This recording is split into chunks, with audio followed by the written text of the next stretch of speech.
लोगों को एक कुछ चीज़ें स्पष्ट करने की कोशिश करूंगा, जिसका मुख्य उद्देश्य मेरा रहेगा आपको ये बताना कि हम किस रास्ते पर चले हुए हैं।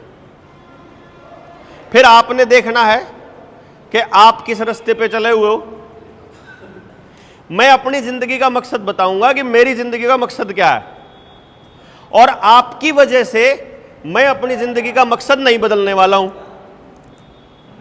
ना मैं ये कहूंगा कि आपको मेरे हिसाब से अपनी ज़िंदगी का मकसद बदलना है, लेकिन कुछ चीज़ें ऐसी होंगी जहां हम सारों की सहमति बनेगी।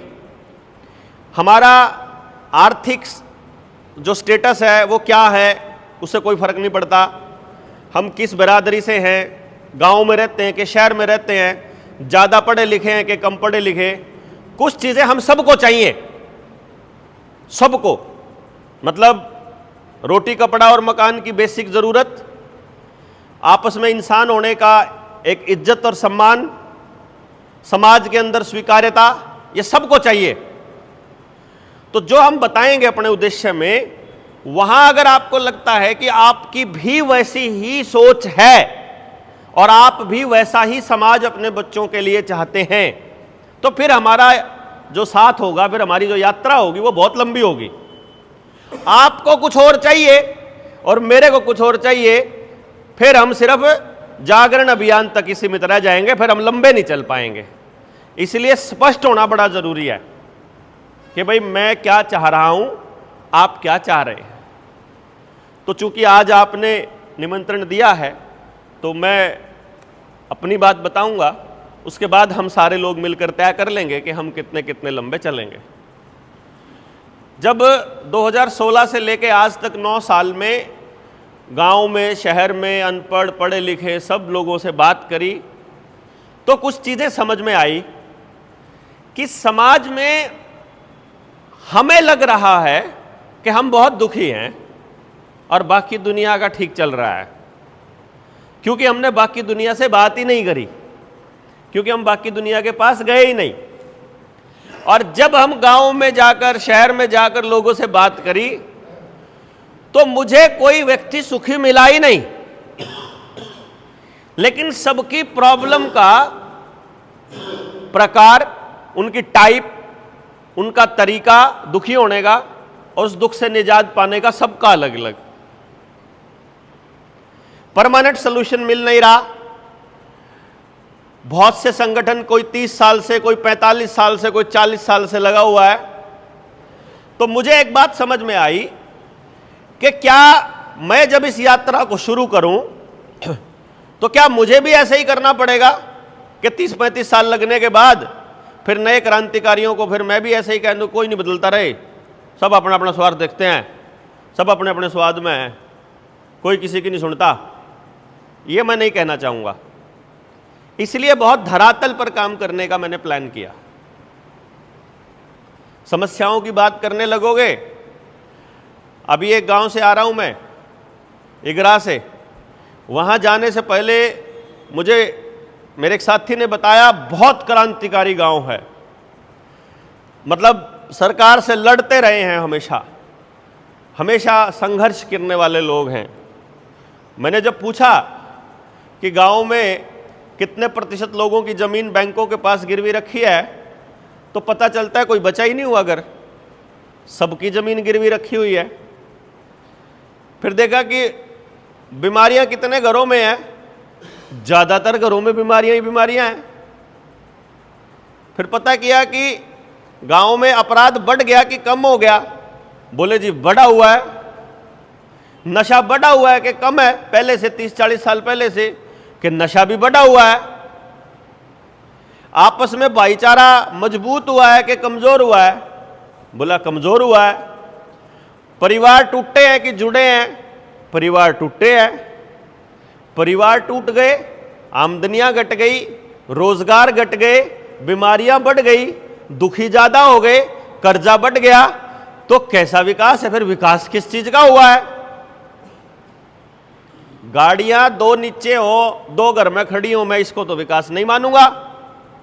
घर हो चाहे 1000 को मतलब 1000 गज का, अगर उसमें अंदर जाने के बाद अंदर से मन प्रफुल्लित ना हो, अंदर से मन खुश ना हो, तो वो तो मकान बन जाएगा, घर बनेगा ही नहीं। और अगर छोटा सा 2 कमरे का मकान हो और उसमें अंदर जाते ही मतलब बच्चे भी या सब परिवार के लोग एक दूसरे से प्यार से मिलकर बात करते हो, तो असली घर तो वो है। अब मैं सोचूं कि ये समस्या सिर्फ मेरे गांव की थी, 9 साल में देखा ये तो हर गांव की है, और आपसे बात कर रहा हूं, मेरे ख्याल से सबका यही हाल है, ज्यादातर लोगों का यही हाल है। लोग जानने लगे कि शायद हम कर्जे की लड़ाई लड़ रहे हैं, शायद बैंकों के साथ लड़ाई लड़ रहे हैं। नहीं मेरे साथियों, बुजुर्गों, हम बैंकों से कर्जे की लड़ाई नहीं लड़ रहे हैं, हम एक व्यवस्था बनाने की लड़ाई लड़ रहे हैं जिसमें मौजूदा कर्जे से मुक्त हो जाओ। जो आज का हाल फिलहाल का कर्जा है, इससे सब मुक्त हो जाएं और आने वाली पीढ़ियों को कर्जा लेना ही ना पड़े, वो व्यवस्था बनानी है। नहीं तो आज आपका माफ हो जाएगा, अगले वाले कर्जदार होंगे, उनका कौन करेगा भाई?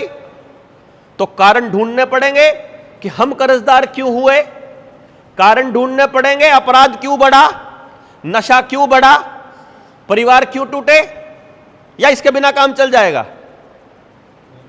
बताइए। बिना कारण ढूंढे समाधान नहीं कर पाएंगे। अगर मुझे मालूम है कि ये फलानी चीज खाने से मुझे जुकाम होता है या मुझे बुखार हो जाएगा इसको खाने से, तो मुझे कारण पता चल गया, इलाज क्या है वो ना खाऊं बस। या मुझे यह पता चल जाए कि बुखार हो जाए तो इसका यह इलाज है, इलाज पता चलते ही इलाज कर लो, ठीक हो जाएंगे। मतलब हम सब लोगों को एक बात समझनी पड़ेगी कि भाई आज ऐसा क्या हो गया कि हमने वो समाज, मेरी उम्र मात्र 46 साल है और मैंने अपनी आंखों से मेरे गांव में वो हालात देखे हैं कि जब गांव में कोई भी बीमार ना हो, जब कोई भी कर्जदार ना हो, जब सब लोगों के बच्चे सुरक्षित महसूस करते हो। लड़कियां रात को 9-9 बजे तक, उस टाइम पे घरों में टॉयलेट नहीं होते थे, सार्वजनिक जगह पे जाया करते टॉयलेट करने रातों को, लेकिन कभी किसी को खतरा महसूस नहीं हुआ, कोई दिक्कत नहीं थी। रूटीन के काम में सबकी इज्जत बरकरार रखी। मैंने आपकी इज्जत बचाई, आपने मेरी बचाई, रखी, बल्कि ढकी रखी। आज ऐसा क्या हो गया है कि मतलब हम अपने बच्चों पर यकीन नहीं कर रहे, अपने पड़ोसी पर यकीन नहीं कर रहे। अगर ये सिर्फ राजौंद में हुआ होता, अगर ये मेरे गांव फफड़ाना में हुआ होता, या ये मंजीत भाई के गांव में होता, या कुलदीप भाई के गांव में होया होता, तो मैं ये मान लेता कि ये इत्तेफाक है।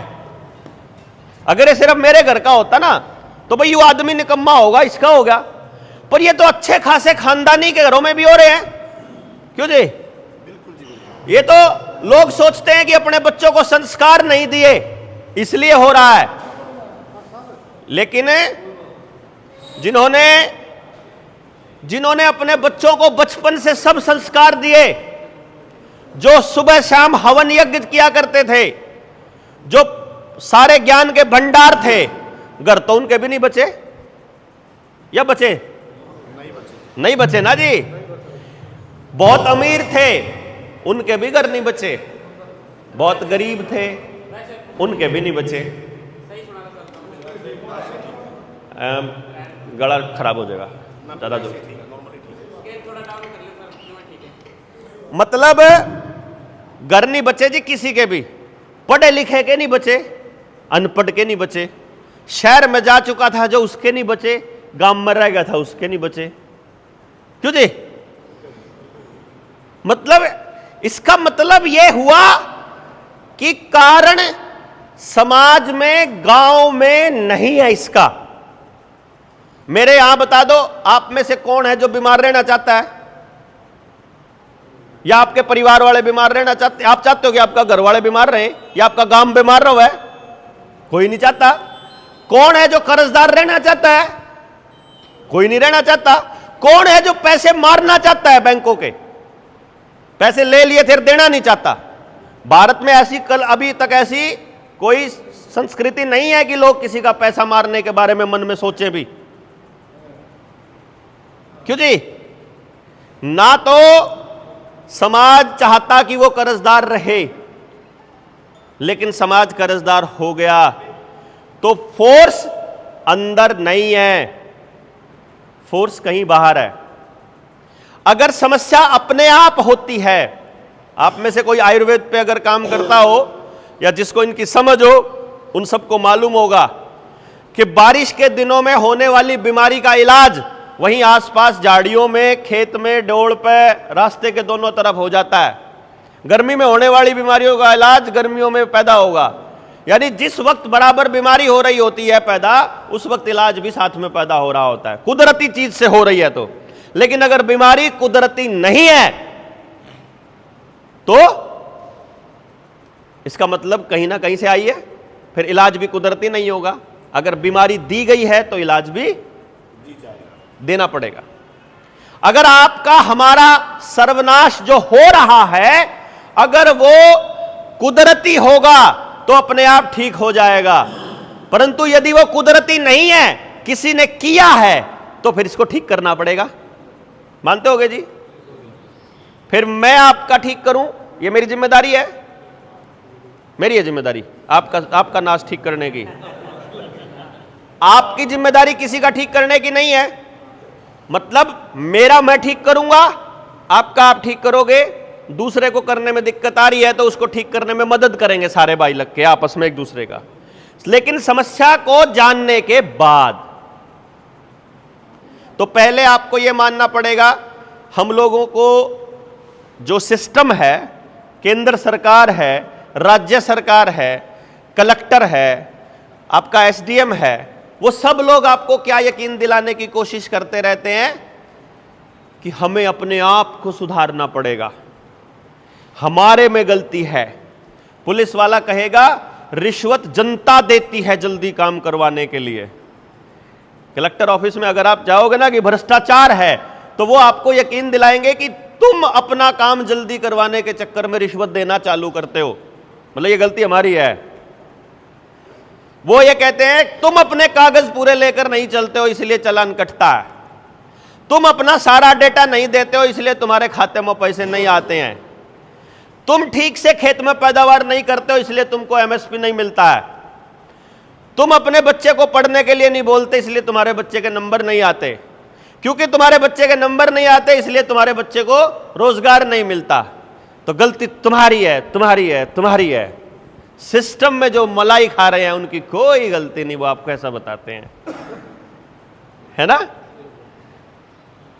हमने जिनको रखा नौकरी पर, कलेक्टर, एमएलए, एमपी, वो राजा बनने की फीलिंग लेते हैं, और जो मालिक हैं हम, जिनकी वोट से वो बने, जिनके टैक्स के पैसे से उनका घर चलता है, हम उनके आगे आके ऐसे खड़े होते हैं, माई बाप ये काम कर दो, हमें मालूम ही नहीं कि हम मालिक हैं। हमसे पूछे बिना हमारे ऊपर नियम लाद दिए जाते हैं। देखो कमाल की बात, कितना क्लासिक चीज है, इसको समझना आप। मान लो अपन लोग बैठे हैं यहाँ, हमने एक गांव बना लिया और हमको एक साथ रहना है, तो क्या होना चाहिए? मैं नियम बनाऊं और सबको मानना पड़ेगा ये, या हम सारे मिलकर सबके लिए नियम बनाएं? कौन सा बढ़िया है? सारे मिलकर सबके लिए नियम बनाएं और किसी का भी शोषण ना हो ऐसी पॉलिसी बनाएं, यही बनेगा बात। तो बेस्ट तो ये है, यही है ना। यहां क्या होता है, एमएलए किसका चुना हुआ है? किसका? जनता का। जनता का। सबको ऐसा लगता है कि जनता का चुना हुआ है। अभी मैं आपको साबित करूंगा कि एमएलए जनता का नहीं चुना हुआ। एमएलए की टिकट किसको मिलेगी ये जनता तय करती है? बताइए, कोई पॉलिटिकल पार्टी किसको टिकट देगी ये चयन जनता का होता है या उस पार्टी के मालिक का होता है? जनता का। पार्टी का जनता का। टिकट किसको मिलेगी? मान लो भाजपा की टिकट किसको मिलेगी ये राजौंद के लोग तय करते हैं, राजौंद विधानसभा के लोग तय करते हैं, या फिर पार्टी तय करती है? कलायत वाले कौन तय करेगा? पार्टी करे, पार्टी करती है। पार्टी को फंडिंग जनता देती है या बाजार देता है? पार्टी को टैक्स देते हो आप। पार्टी टैक्स से नहीं चलती, पार्टी फंड से चलती है, दान से। फंडिंग कौन देता है पार्टी को? कारोबारी, उद्योगपति। अब देखो, टिकट पार्टी ने देनी, पार्टी को कारोबारी चलाता है। तो अब अगर उस पार्टी का आदमी अगर एमएलए एमपी बनेगा तो वो कारोबारी के हिसाब से काम करेगा कि जनता के हिसाब से करेगा? जो उसको पाल के रखता है, जिसका कुत्ता होगा उसी के लिए भौंकेगा, है? जनता का पाला हुआ होगा तो जनता के लिए भौंकेगा, उद्योगपति का पाला हुआ है तो उद्योगपति के लिए भौंकेगा। परंतु बंदा दूसरी पार्टी का ले लेते हैं, उसका कौन चुनता है टिकट? आपके हिसाब से या पार्टी के हिसाब से? सारी पॉलिटिकल पार्टियों का कैंडिडेट पार्टी चुनती है। जनता को तो उनमें से अपने हिसाब का ढूंढ के चुनना पड़ता है। समझ गए बात? अब मैं फिर बता रहा हूं, बेटर क्या है कि हम 10 लोग मिलकर एक नियम बना ले और आप सबके ऊपर थोप दे वो, या फिर हम सब एक दूसरे के लिए मिलकर करें वो? सारों की राय लेनी चाहिए, जिसकी आपत्ति हो उसकी आपत्ति उसको दर्ज करनी चाहिए। अब देखिए कमाल की बात, 20 पॉलिटिकल पार्टियों ने टिकट बांटी, 20 कैंडिडेट खड़े हो गए, हमने टिकट देनी, हमने उसके वोट देनी है, हमने वोट दे दी। ठीक, अब वोट दे दी तो क्या हुआ? आपकी कलायत विधानसभा आती है, कलायत में कितने वोट हैं टोटल? 1,80,000। हम 2 लाख बढ़ गए होंगे, 2 लाख वोट मान लेते हैं, है जी। 2 लाख वोट में से 40% तो वोट ही नहीं डालते, ठीक कह रहा हूंगा? तो 2 लाख में से 40% काट दो, 60% रह गया, 61 रह गया। 61 में से जो इस टाइम पे एमएलए है उसको कितने वोट मिले हुए हैं? मिल रहे हैं 54,000। तीसरा हिस्सा अगर पूरी विधानसभा का देखो तो चौथा हिस्सा, यानी कि आपा अगर 100 लोग हो तो चौथे हिस्से के लोग इकट्ठे हुए, उन्होंने एक आदमी चुना और उस आदमी ने नियम बना दिया और बाकी के 75% के ऊपर थोप दिया। ये हुआ। यहां मेरे ख्याल से सारी बिरादरियां बैठी होंगी, है ना? ऐसा कोई यहां बैठा है जिसकी बिरादरी का कदे कोई एमएलए एमपी ना बना हो या सरपंच ना बना हो? ऐसा कोई भाई बैठा है कहीं ना कहीं, यहां इस गांव में नहीं, कलायत की बात नहीं हो रही, कहीं ना कहीं, मतलब मान लो कहीं ना कहीं आप जिस भी बिरादरी के हो, आपकी जात का आदमी कहीं ना कहीं सरपंच भी बना है, कहीं ना कहीं एमएलए भी बना है, कहीं ना कहीं कुछ तो बना है। क्या उसने वहां अपनी बिरादरी के लिए कुछ किया? यह मैं इसलिए बता रहा हूं, यह समस्या हम सब की है, क्योंकि जब मैं कलायत विधानसभा के चुनाव में यहां का रुझान देखता हूं तो राणे अपनी अलग मीटिंग कर रहे हैं, चमार अपनी अलग मीटिंग कर रहे हैं, डूल अपनी न्यारी मीटिंग कर रहे हैं। कोई एक ग्रुप किसी को समर्थन दे रहा है, एक ग्रुप किसी को समर्थन दे रहा है, और समर्थन देते वक्त कहीं भी उस मीटिंग के अंदर समाज की बात नहीं हो रही, पॉलिसी की बात नहीं हो रही, नियम बनाने की बात नहीं हो रही, हमारी हालत की बात नहीं हो रही, केवल और केवल जात की बात हो रही है, केवल नाक कटने की बात हो रही है। इसलिए हमने एक ऐसा व्यक्ति चुन लिया और हमको मजबूरी में उसको वोट करना पड़ा। वो मजबूरी में उसको पार्टी ने चुना हुआ था, मजबूरी में जो पार्टी ने जारी कर दिया उसको करना पड़ेगा। इसीलिए जब हम लोगों को कोरोना की वैक्सीन दी जा रही थी, चलो एक बात बता दो, कोरोना बीमारी सच्ची थी कि फ्रॉड था? किसी भाई को लगता है यहां सच्ची थी बीमारी? देखो कमाल की बात, 100% सहमति है कि बीमारी फ्रॉड थी। अगर बीमारी फ्रॉड थी तो इलाज भी फ्रॉड था। गलत के सही? सही है। चलो सब मान गए। बीमारी के इलाज से यानी वैक्सीन से आपको नुकसान हो रहा होगा, नहीं हो रहा होगा तो पड़ोसी को हो रहा होगा। अब तो लग रहा है पता सबको। चलो जी, अब आपको नुकसान हो गया। आप जिस पॉलिटिकल पार्टी के नेता को सपोर्ट करते हो, आप जिस बिरादरी के संगठन में हो, आप जिस संगठन के पदाधिकारी या उसके कार्यकर्ता हो, क्या आपके संगठन या आपकी पार्टी ने इस मुद्दे के ऊपर कुछ बोला कि मेरी पूरी जनता का सत्यानाश कर दिया? जिम्मेदार कौन?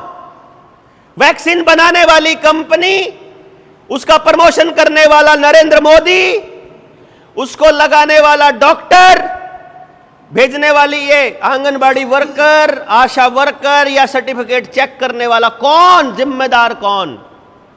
कोई जिम्मेदार आदमी नहीं। कमाल की बात। और पूरा समाज बैठा है और सब मान रहे कि ठगी हो ली, सब मान रहे कि बेईमाना होया, सब मान रहे कि बीमारी आ गई, सब मान रहे कि नाश कर दिया, लेकिन हमको बोलना ही नहीं आता। कमाल की बात है ना। आपने जिसको एमएलए बनाया वो भी नहीं बोला, जिसको आपने हराया वो भी नहीं बोला, जो तीसरे नंबर वाला था वो भी नहीं बोला। ऐसा कैसे हो गया कि एक मुद्दे पर तीनों, चारों, पांचों एक ही सुर में बोल रहे हैं? इसके दो कारण हैं। या तो उनमें से किसी को पता ही नहीं है कि इसका नुकसान होना है। हम सारे, कोई अनपढ़ है, कोई पढ़ा लिखा है, कोई गरीब है, कोई अमीर है, कोई दुकानदार है, कोई मास्टर है, कोई किसान है, यहां बैठे हुए हमने तो सब ने पता कि हमारी गल ठगी होगी, और जो नेता बना रखे उसने पता नहीं। इसका मतलब है कि ऐसा गधा आदमी हमारा नेता बनने के लायक नहीं है। और अगर उसने वो जानबूझ के किया है या तो पता नहीं, फिर तो गधा है। अगर पता है तो फिर राक्षस है।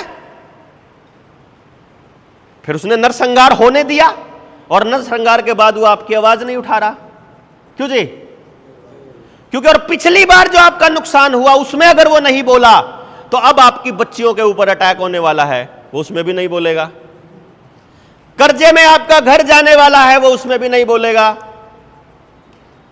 वो आपके समाज में अपराध बढ़ रहा है, नशा बढ़ रहा है, पुलिस वालों की गुंडागर्दी बढ़ रही है, मनमर्जी के नियम कानून थोपे जा रहे हैं, फिर वो उसमें भी नहीं बोलेगा। समझ गए ना? इसका मतलब नेताजी हमारे नहीं है। नेता के आगे हाथ जोड़ना पहले नंबर पर अगर हमने बंद नहीं किया, नेता को खड़े होकर के, ऐसे खड़े होकर के हमको बोलना पड़ेगा, नेताजी रिपोर्ट कार्ड चाहिए आपका। आपके बच्चों के रिपोर्ट कार्ड बहुत देख लिए ना आपने। सड़क बनाना तुम्हारा काम नहीं था, सड़क बनाया पीडब्ल्यूडी ने, टैक्स दिया हमने, तेरा क्या था? वो ग्रांट तुमको मिलनी ही होती है। तुमने चूज किया कि राजौंद की ये गली बनेगी या ये गली बनेगी अपने ठेके और अपने कमीशन के हिसाब से। उसमें गांव का विकास नाम की कोई चीज नहीं है। ऐसे बकाने की जरूरत नहीं है हमारे को। ये बात हमको पता होनी चाहिए कि नहीं पता होनी चाहिए? ठेका देना, सड़क बनाना, गली बनाना, नाली बनाना, भवन बनाना, मकान बनाना नेता का काम नहीं है। एमएलए एमपी का काम है पॉलिसी बनाना कि मेरी हलके में, मेरी विधानसभा, मेरी लोकसभा में, मेरे एरिया में किसी व्यक्ति के साथ शोषण ना हो जाए, किसी बंदे के साथ गलत ना हो जाए। वो नियम कानून वहां उस पंचायत में बनना चाहिए जहां वो बैठा है। उसका तो यही काम था ना। उस पर तो कभी अपन लोग बात ही नहीं करते। एचपीवी वैक्सीन आई, वैक्सीन लगने से पहले, एचपीवी वैक्सीन लगने से पहले कोरोना वाली वैक्सीन का हिसाब तो ले लो। बोला वैक्सीन लगाने के लिए तैयार हैं, लेकिन पहले कोरोना वाली वैक्सीन का हिसाब चाहिए। करना चाहिए कि नहीं करना चाहिए? अगर हमारे शरीर के साथ, आप अपने शरीर की कीमत क्या लगाते हो? आपके शरीर में जहर डाल दिया जाए, कितने रुपए चाहिए आपको? कोई कीमत नहीं है। इसका मतलब एक ऐसा काम कर दिया इन लोगों ने जिसकी कीमत पैसे से नहीं चुकाई जा सकती। मतलब इस वैक्सीन के फ्रॉड में शामिल हर आदमी को फांसी होनी चाहिए। पहले तो होनी चाहिए कि नहीं होनी चाहिए? दूसरे नंबर पर जिसको भी साइड इफेक्ट है वैक्सीन लगने के बाद, किसी के शरीर में थकावट, एलर्जी, दिमाग, सिर में दर्द, पेन रहना, बुखार ज्यादा होना, हार्ट की बीमारी, स्टंट डलना, ब्रेन हैमरेज, पेट में दिक्कत, अब परिवार में कोई मौत, इस तरह की दिक्कतें आप में से कितने लोग झेल रहे हैं? पहले हाथ खड़ा करके बताओ, एक बार हाथ खड़ा करके, जो जो झेल रहे हैं या जिन्होंने झेली है पड़ोस में, हाथ खड़ा करके बताओ मुझे। आप झेल रहे हैं? अब मैं आपसे एक रिक्वेस्ट कर रहा हूं, आपके तो शरीर खराब हो चुके, आज आपने लड़ाई चालू नहीं करी तो आपके बच्चों को पैदा होते ही ये वैक्सीन लगाते हैं, उसके बाद ये बच्चियों को लगा रहे हैं बांझ बनाने के लिए। क्या वो रुक जाएंगे अगर आपने लड़ाई शुरू नहीं करी तो? जिन लोगों ने हाथ खड़े नहीं किए हैं, जिनको अभी कोई दिक्कत नहीं हुई है, इसकी कोई गारंटी नहीं है कि उनको दिक्कत नहीं होगी। दूसरी बात, जिन्होंने नहीं लगवाई है, इसकी कोई गारंटी नहीं है कि इनका बच्चा बच जाएगा। इनके बच्चे को बचपन में पैदा होते ही लग चुकी है, आप बच गए, आपके बच्चे को पैदा होते ही डॉक्टर ठोक देता है अस्पताल में। अपने मोर्चे के साथी हैं जनता सरकार मोर्चा के, अगर पहली बात तो वो अस्पताल में जाते ही नहीं बच्चे के लिए, बच्चा जब पैदा होता है प्रसव के लिए, अगर जाता भी है तो डॉक्टर को पहले लिख के देता है वो, और बोलता है कि मेरे बच्चे को पैदा होने के बाद वाला इंजेक्शन नहीं लगेगा, ध्यान रखना, अगर लगा दिया तो हाथ काट दिया जाएगा। इस लेवल पर बोलना पड़ता है। फिर वो बोलते हैं लिख कर दो, लिख के दे देते हैं। फिर बोलते हैं सीएमओ का आदेश है, बिना वैक्सीन तुम छुट्टी नहीं करवा सकते बच्चे की। एक वहां हुआ फूल सिंह का, एक वो है ना खानपुर में मेडिकल कॉलेज है, वहां हुई थी ये, टीम पहुंच गई हमारी वहां, छुट्टी कर तो औलाद इसकी मर्जी, इसकी वैक्सीन लगवाए ना लगवाए, इसके बच्चे को बंदी बनाने का तेरा क्या अधिकार है भाई? हम अनपढ़ता नहीं कहूंगा मैं इसे, ज्ञान की कमी कहूंगा, बेसिकली समझ की कमी, कि हमें पता ही नहीं है कि ये शरीर मेरा है। बता भाई, हमको यही नहीं मालूम है। ये राणा जी मेरे पास खड़े हो जाएं, अगर मैं आपको एक कानून बता रहा हूं, कुदरत का कानून, इनकी मर्जी के बिना मैं इनको ऐसे उंगली ऐसे टच भी नहीं कर सकता। वो तो आपा चादर ढक कर थप्पड़ मारने का हमारा पुराना रिवाज चल जाए, कोई दिक्कत को नहीं है, ठीक है नहीं? गांव में आपा कह करा गिर लो खेसी बिला, गिर लो चादर, वो आपा मजाक, और आपस में हमारी सहनशीलता इतनी जबरदस्त है कि कोई दिक्कत नहीं। नहीं तो कानून ये कहता है कि मेरी मर्जी के बिना मुझे टच करना मुझे एक्सप्लॉइट करने की श्रेणी में आता है। हाथ पकड़ना बहुत बड़ा जुर्म हो जाता है, और शरीर के अंदर कोई केमिकल डालना मेरी मर्जी के बिना, पेनिट्रेट करना रेप की श्रेणी में आता है। रास्ता कोई भी हो, शरीर के अंदर घुसने का रास्ता बाजू हो या कोई और हो, वो रेप माना जाता है। तो पूरे देश का रेप कर दिया, किसी ने लगवाई को नहीं, सर्टिफिकेट तो बनवा रहा है भाई, अपना सर्टिफिकेट तो बनवा रहा है कहा भाई। बहुत कम लोग थे जो लड़ पाए, जो खड़े हो पाए। स्कूल में पढ़ता था मेरा बेटा, मैंने उसको यह बोल रखा था, मास्टर जबरदस्ती करे ईंट मार के सिर खोल दियो, कोई चक्कर नहीं है, तेरा बाप खड़ा है, 2-4 महीने जेल जाना पड़ेगा, कोई दिक्कत नहीं, लेकिन शरीर की डिग्निटी बचा के रखनी है। इस बॉडी को किसी को हाथ मत लगाने देना, केमिकल और टेस्ट तो बहुत दूर की बात है। मास्टर जी का फोन आया मेरे पास, करे तेरा छोरा तो बहुत बदतमीज है। मैं कहा क्या हुआ? बोला बोल रहा है कि ईंट मार के सिर खोल दूंगा। मैं कहा तो बड़ी इज्जत से पेश आ रहा है, मैं होता तो गोली मार देता साले को। मेरे बच्चे को तू कौन भाई, तू इसकी फिक्र मत कर, मैं लगवा लूंगा, जो सा लगवाना होगा मैंने इंजेक्शन, जो करवाना होगा मैं करवा लूंगा।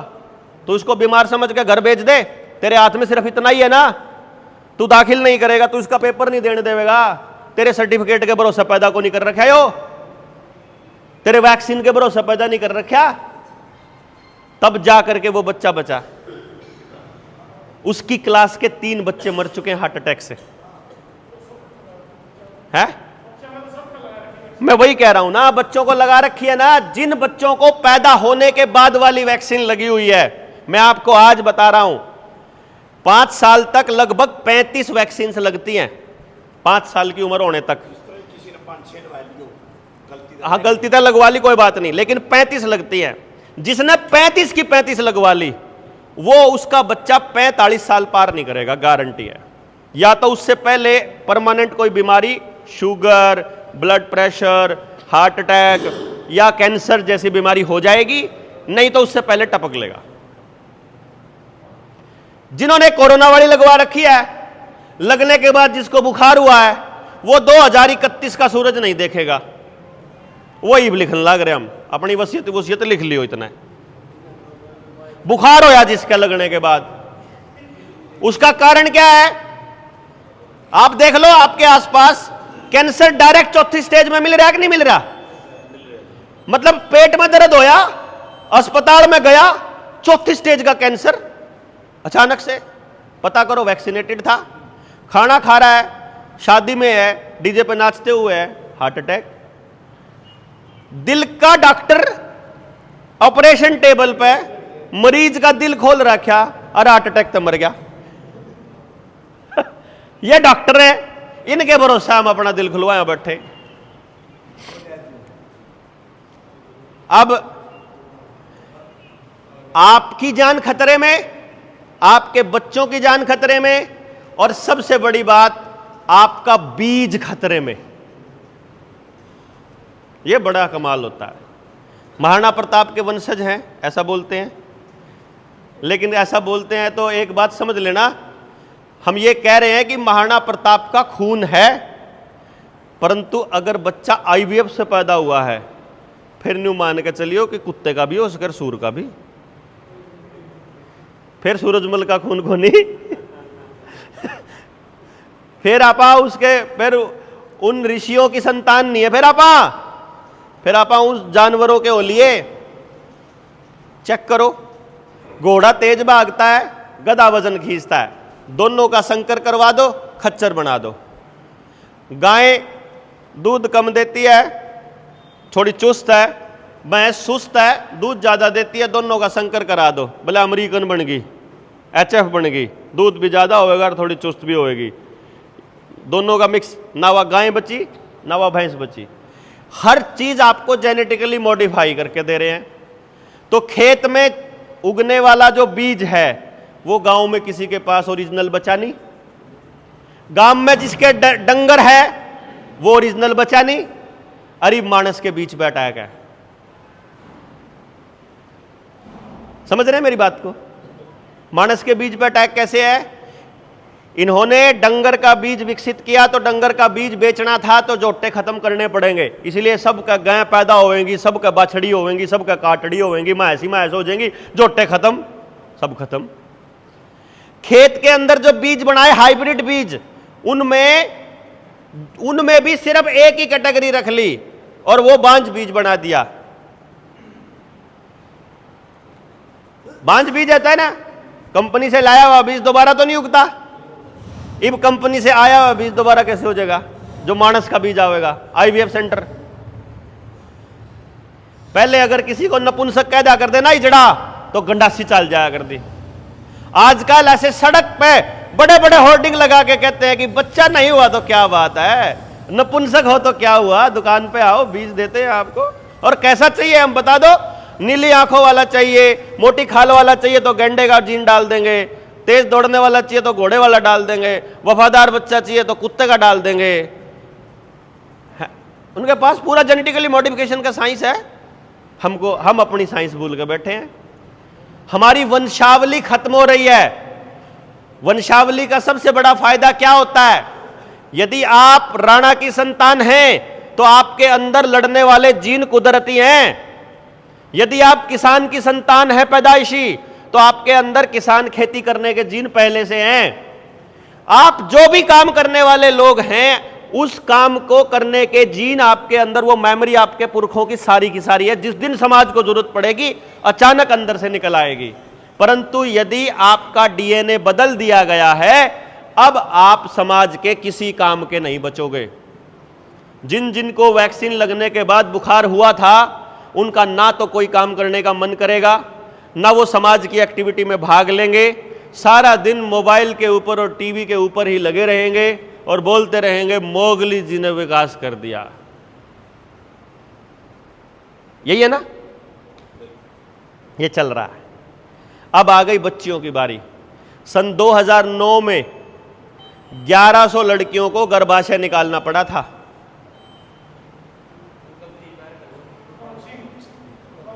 2009 में गुजरात में, आंध्र प्रदेश में और राजस्थान में यह एक्सपेरिमेंट किया था बिल गेट्स ने। और अब साबित हो चुका है एचपीवी वैक्सीन से कोई कैंसर नहीं रुकता। यह साबित हो चुका है एचपीवी वैक्सीन से अगली संतान बांझ होने वाली है।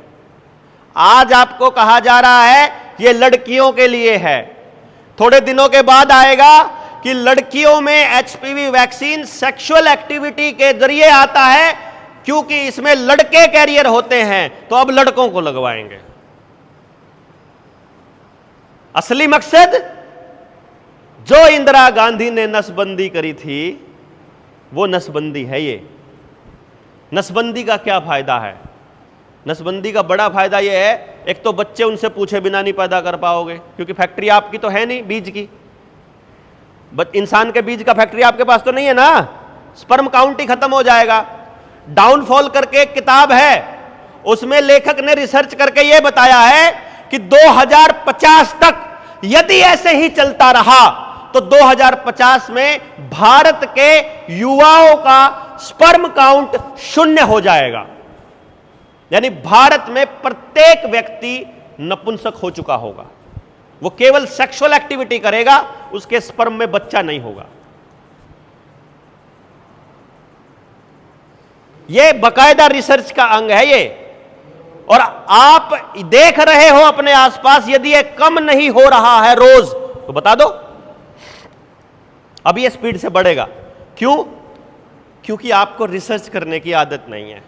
मैं आज आपके बीच आया हूं ना, उसका मकसद है बात को सिर्फ एक बार आपके दिमाग में डाल दूं और फिर आप राजन को इकट्ठा कर लो, चाहे आपको हर गली में जाके बुला के लाने पड़ो, विद परिवार, विद फैमिली। क्योंकि बच्चे को बिस्किट का पैकेट, नमकीन का पैकेट बाप ना दे तो मां दे देगी, मां नहीं देगी तो बुआ दे देगी, बुआ नहीं देगी तो दादा दे देगा 10 रुपये, और वो लेके आएगा कचरा। जितने पढ़े लिखे बच्चे यहां, इंटरनेट कौन कौन चलाना जानता है? हाथ खड़े करो। गूगल पे सर्च करना जानते हैं? जो जानते हैं, मैं आपसे 2 रिक्वेस्ट कर रहा हूं बस। खाली किराने की दुकान है आपके राजौंद के अंदर, जो सबसे बढ़िया दुकान हो आपके पास, जो सबसे बढ़िया नमकीन मानते हो, जिसको सबसे बढ़िया खाने के आइटम मानते हो जो पैकेट में है, एक बार सारी एक एक पैकेट ले जाओ घरा, ले जाके, और उस पैकेट के पीछे लिखा होता है इस पैकेट में क्या क्या है। उस पैकेट के अंदर जो जो आइटम है वो एक बार लिस्ट बना लो। उसके बाद गूगल पे जाओ, सर्च करो, अगर ये वाली चीज लगातार खाई जाए तो इसके साइड इफेक्ट बताओ, तो आपको पता चलेगा पूरे बाजार में किसी भी दुकान पर एक भी आइटम खाने लायक नहीं है। कितना अचरज है ना? देखिए मंजित, कितना कमाल की बात है ना। एक सिंगल आइटम मैंने ये करा था। उसके बाद जाओ, मैंने ये कैथल में, चंडीगढ़ में, दिल्ली के एक एरिया में, उत्तम नगर के एरिया में, और मेरे असंध में, मैंने 4 जगह रिसर्च की थी। सबसे बढ़िया होटल पे भी गया मैं, सबसे रेडी, सड़क पे खड़े होने वाली रेडी के पास भी गया मैं, और मैंने उनसे पूछा तेल कौन सा इस्तेमाल करते हो? Palm oil, cotton seed oil, refined oil, इसके अलावा तीसरा तेल इस्तेमाल नहीं होता। अगर सरसों का तेल इस्तेमाल होता है तो सरसों का तेल नहीं है, वो असल में हाइब्रिड या फिर जेनेटिकली मॉडिफाइड जीएम सरसों का बीज तेल है। और वो तेल भी एक दिन आज उबाला है, अगले दिन भी उसी ने उबाला है, अगले दिन भी उसी ने, अगले दिन भी उसी में तड़ते रहे, वो 10-10 दिन का पुराना तेल चलता रहा है। एक बार रिसर्च करके देखोगे, पाम ऑयल हो, कॉटन सीड ऑयल हो, रिफाइंड ऑयल हो, या तो इनसे कैंसर होता है, या इनसे नपुंसकता आती है, या इनसे आपका पेट में इन्फेक्शंस बढ़ते हैं। बिस्किट में कोई बिस्किट बिना मैदे के नहीं है, कोई बिस्किट बिना प्रिजर्वेटिव के नहीं है, कोई नमकीन कॉटन सीड ऑयल के बिना नहीं है, कोई चिप्स का पैकेट नमकीन उसके बिना नहीं है, कोई कोल्ड ड्रिंक की बोतल पीने लायक नहीं है। दांतों में करने वाली टूथपेस्ट सोडियम लोरेल सल्फेट जिससे कैंसर होता है, सर्च करो उसके पीछे, उस टूथपेस्ट के ऊपर लिखा हुआ है कि इससे यह होता है। और कमाल की बात क्या है कि हम सबको इतना तो पता है कि नुकसान है, उस नुकसान कितना है उसके अंदर गहराई में जाने की हमारे पास समय नहीं, समझ नहीं, रिसर्च नहीं। यह क्यों है? क्योंकि इसका तकनीक इन्होंने निकाला एक बड़ा खूबसूरती से। यह बहुत हमको क्यों निकलना पड़ा? मैं चंडीगढ़ में बैठा, नोट छापने की मशीन था और मैंने यह देखा कि नोट छाप लिए और समाज सारा नशेड़ी हो गया और अपराधी हो गया, तो मैं अपने बच्चे को क्या देके जाऊंगा? कुछ भी नहीं, कोई फायदा नहीं इसका। घरवाली से पूछा कि दो रास्ते हैं, एक तरफ कई सौ करोड़ की प्रॉपर्टी और नशेड़ी औलाद, दूसरी तरफ कोई प्रॉपर्टी नहीं है लेकिन समाज के लिए उपयोगी औलाद और औलाद के लिए उपयोगी समाज। बोल कौन सा लेगी? बोली मन नशा नुशा नहीं चंदा, बेशक छोड़ दे सारी काम। तो मैंने इस काम को शुरू किया 9 साल पहले। मैंने इसलिए शुरू किया क्योंकि मैं टीचर हूं और मैंने यह देखा कि मुझे गांव के उन आदमियों को जिनको आज तक कोई समझाने के लिए आया ही नहीं, नेता आपको नहीं समझाएगा, वकील आपको नहीं समझाएगा, पुलिस वाला आपको नहीं समझाएगा, पटवारी, तहसीलदार, एमएलए, एमपी, ब्लॉक समिति, जिला पार्षद, स्कूल का मास्टर, प्राइवेट मास्टर, सरकारी मास्टर, कोई बिजनेस करने वाला, कौन समझाएगा आपको? स्कूल में पढ़ना ही नहीं सिखाया, रट्टे मारना सिखाया, रिसर्च करना ही नहीं सिखाया, चीजों को ढूंढ ढूंढ के लाना ही नहीं सिखाया, चीजों का पता करना ही नहीं सिखाया। एक बुद्धम समाज बना दिया कि पढ़ी जाओ, रट्टे मारी जाओ और सारे बच्चे अंग्रेजी मीडियम में जावा, मोरा अंग्रेजी मीडियम में के लिख रहा किताब में ना उन्हें बेरा। बड़का ने कुछ नहीं पता जो किताब में पढ़ने लग रहे, कड़ा पागल हो रहे हो, रट्टे मार रहे, रट्टे, कुछ नहीं आंदा उन बच्चा ने, ना अपने शरीर का पता, ना खान का पता, ना घर में बोलन का पता, ना जीवन में क्या करना उसका पता, ना खेती कैसे करनी उसका पता। बल्ब फ्यूज हो जाता, बदलब भी बदलना को नहीं आंदा नई पीढ़ी ने। तो अभी वहां चंडीगढ़ में तो हाँ भैया, हाँ, बल्ब खराब हो गया है, उसे रिपेयर कर देंगे क्या? वो मिस्त्री आवेगा, देखेगा, उन्हें पता है कि शहर के हैं टोटर वहीं ना पे पता है नहीं, बल्ब ले आओगा वो अपने बैग में ला के, वो देखेगा 2-4 बार उस बल्ब के साथ न्यू करेगा और फिर वो नया बल्ब, ये तो चेंज करना पड़ेगा। अच्छा चलो कर दीजिए, वो अपना ठा का बल्ब बदल दे। कितने पैसे हुए भैया? अब 450, 450 रुपये काट का नुको देगा, 500 देगा नुको का, कोई बात नहीं 550 रख लीजिए। 10 रुपये का बल्ब लाओ मरा बेटा, यो काम हो रहा। बल्ब बदलन के 450 रुपये लेंदा देखा मैंने मिस्त्री। मैं कह रहा तू 450 से ले गया, वो मेरा जानकार था, भले बावड़ी बूच है, कहेगा बेरा ही नहीं, माँ बाप ने कुछ सिखाया ही नहीं।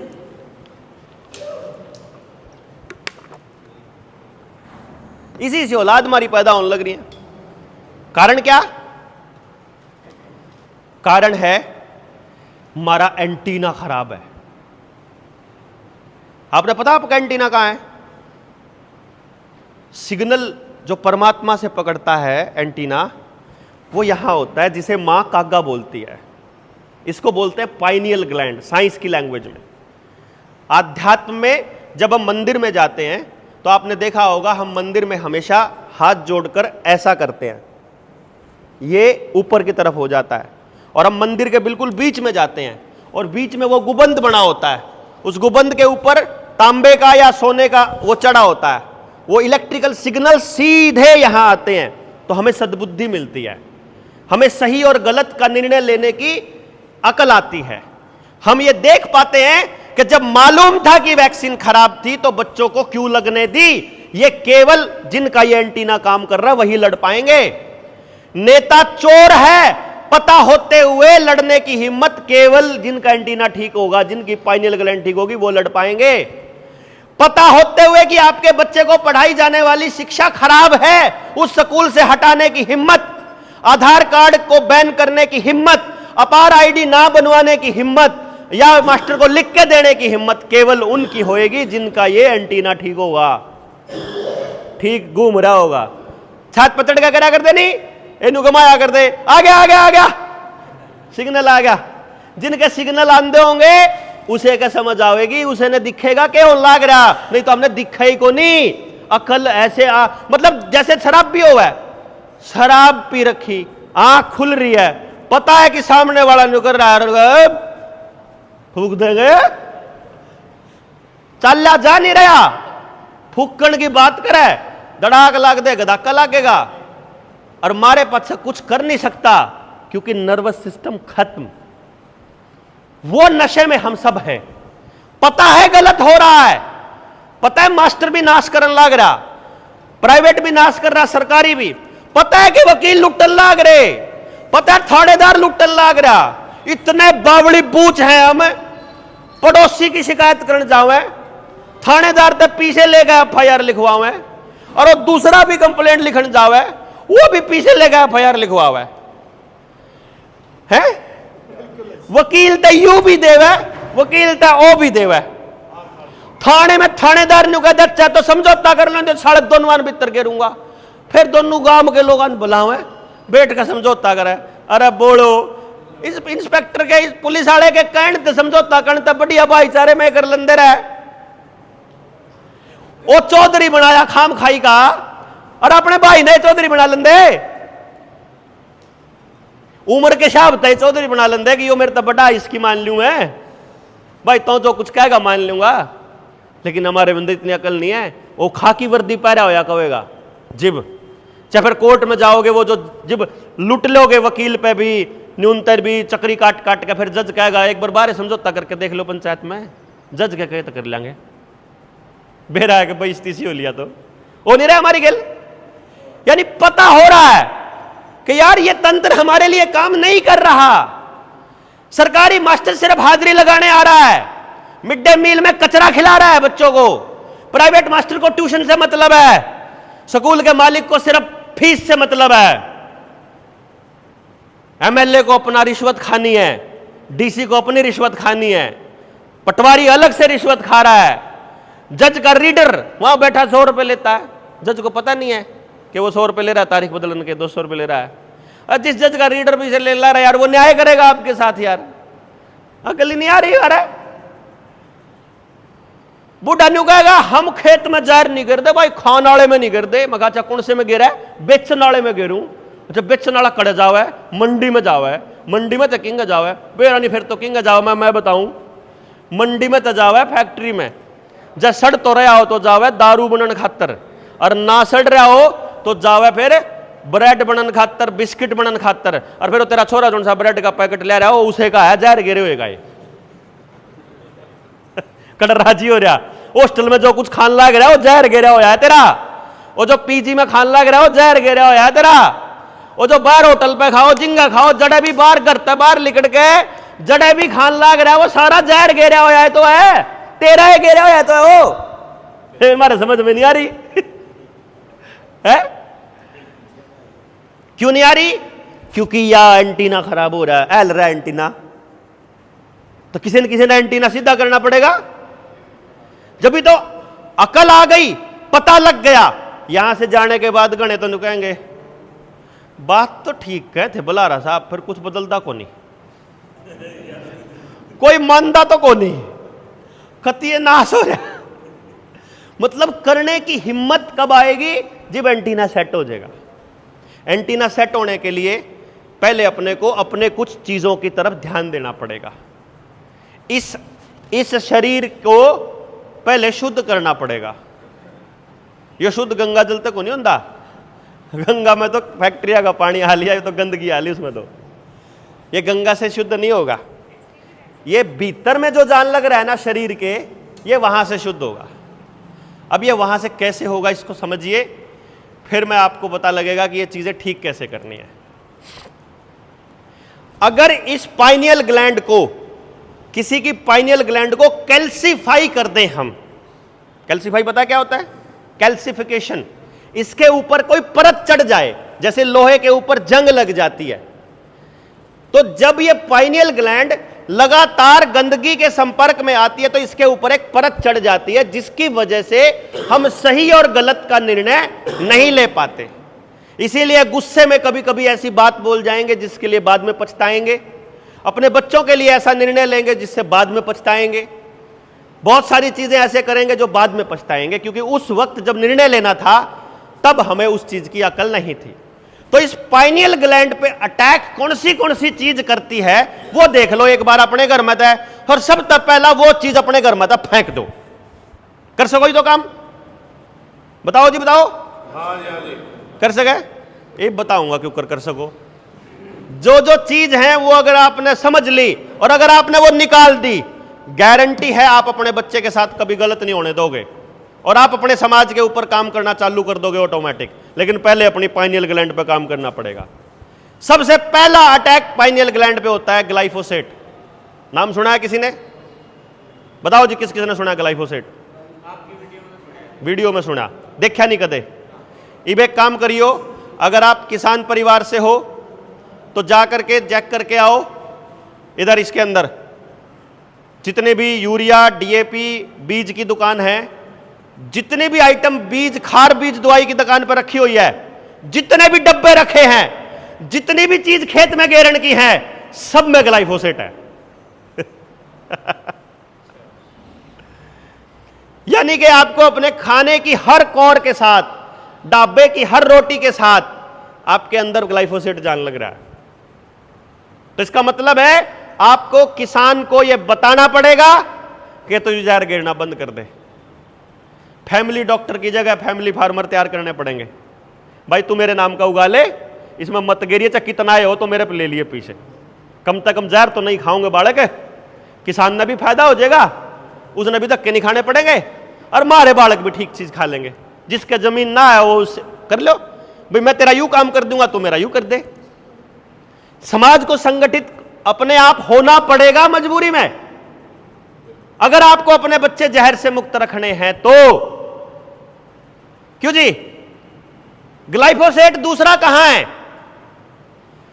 जितने भी बच्चों को लगने वाले, बुखार में लगने वाले, या दूसरी कोरोना की वैक्सीन या ये एचपीवी की वैक्सीन, जितनी भी वैक्सीन है सब में ग्लाइफोसेट है।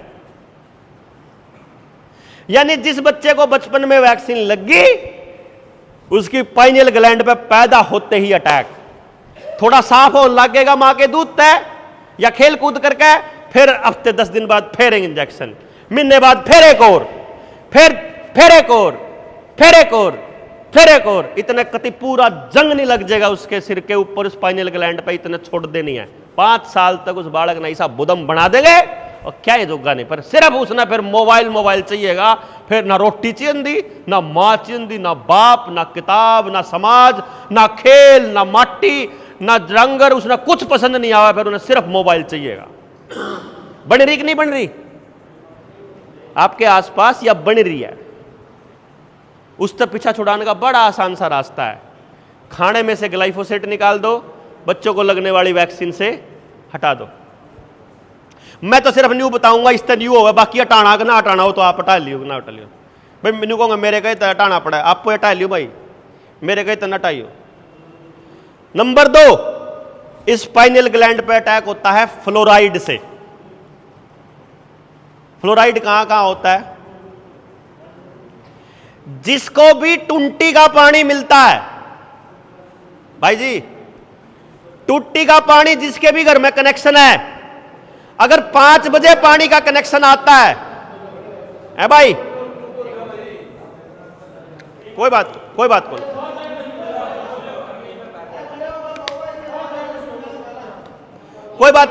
को नहीं है जी। सुनो, जिसके भी घर में टुंटी का कनेक्शन है, कितने लोगों के घर में टुंटी का कनेक्शन? मैं बताने लग रहा, जिसके टुंटी का कनेक्शन है वो टुंटी अगर 5 बजे आवा है तो टुंटी खोल कर रखो और बाल्टी को उसके नीचे रखो। जैसे ही पहले झटके का पानी आवा है, पहली बाल्टी भर दे, उसने निकाल कर रख दो, आपको सफेद बाल्टी नजर आएगी, सफेद पानी आवे कि नहीं आवे सफेद, वो फ्लोराइड है उसके अंदर। जो बोर लग रहा है जी, उस इसके आगे जो टंकी रखी है जो केमिकल है वो, हाँ। इसके बारे में बताओ जी। हाँ, इसमें क्या है, जो जल घर है उसमें ट्यूबवेल का पानी आवे या टंकी रख रखी है तो टंकी का आवे। टंकी के और आपके कनेक्शन वाली पाइप के बीच में एक कीप लगा रखी है उन्होंने। उस कीप में बूंद बूंद पड़ के या पाउडर का हल्का हल्का एक एक पॉइंट करके वो गिरता रहा है ताकि सबके घरों में फ्लोराइड पहुंच जाए और सबकी पाइनियल ग्लैंड पे अटैक होता रहे। इसीलिए जल घर में, राजौंद के जल घर में राजौंद का आदमी काम करता नजर नहीं आएगा। राजौंद के स्कूल में राजौंद का आदमी काम नहीं करेगा।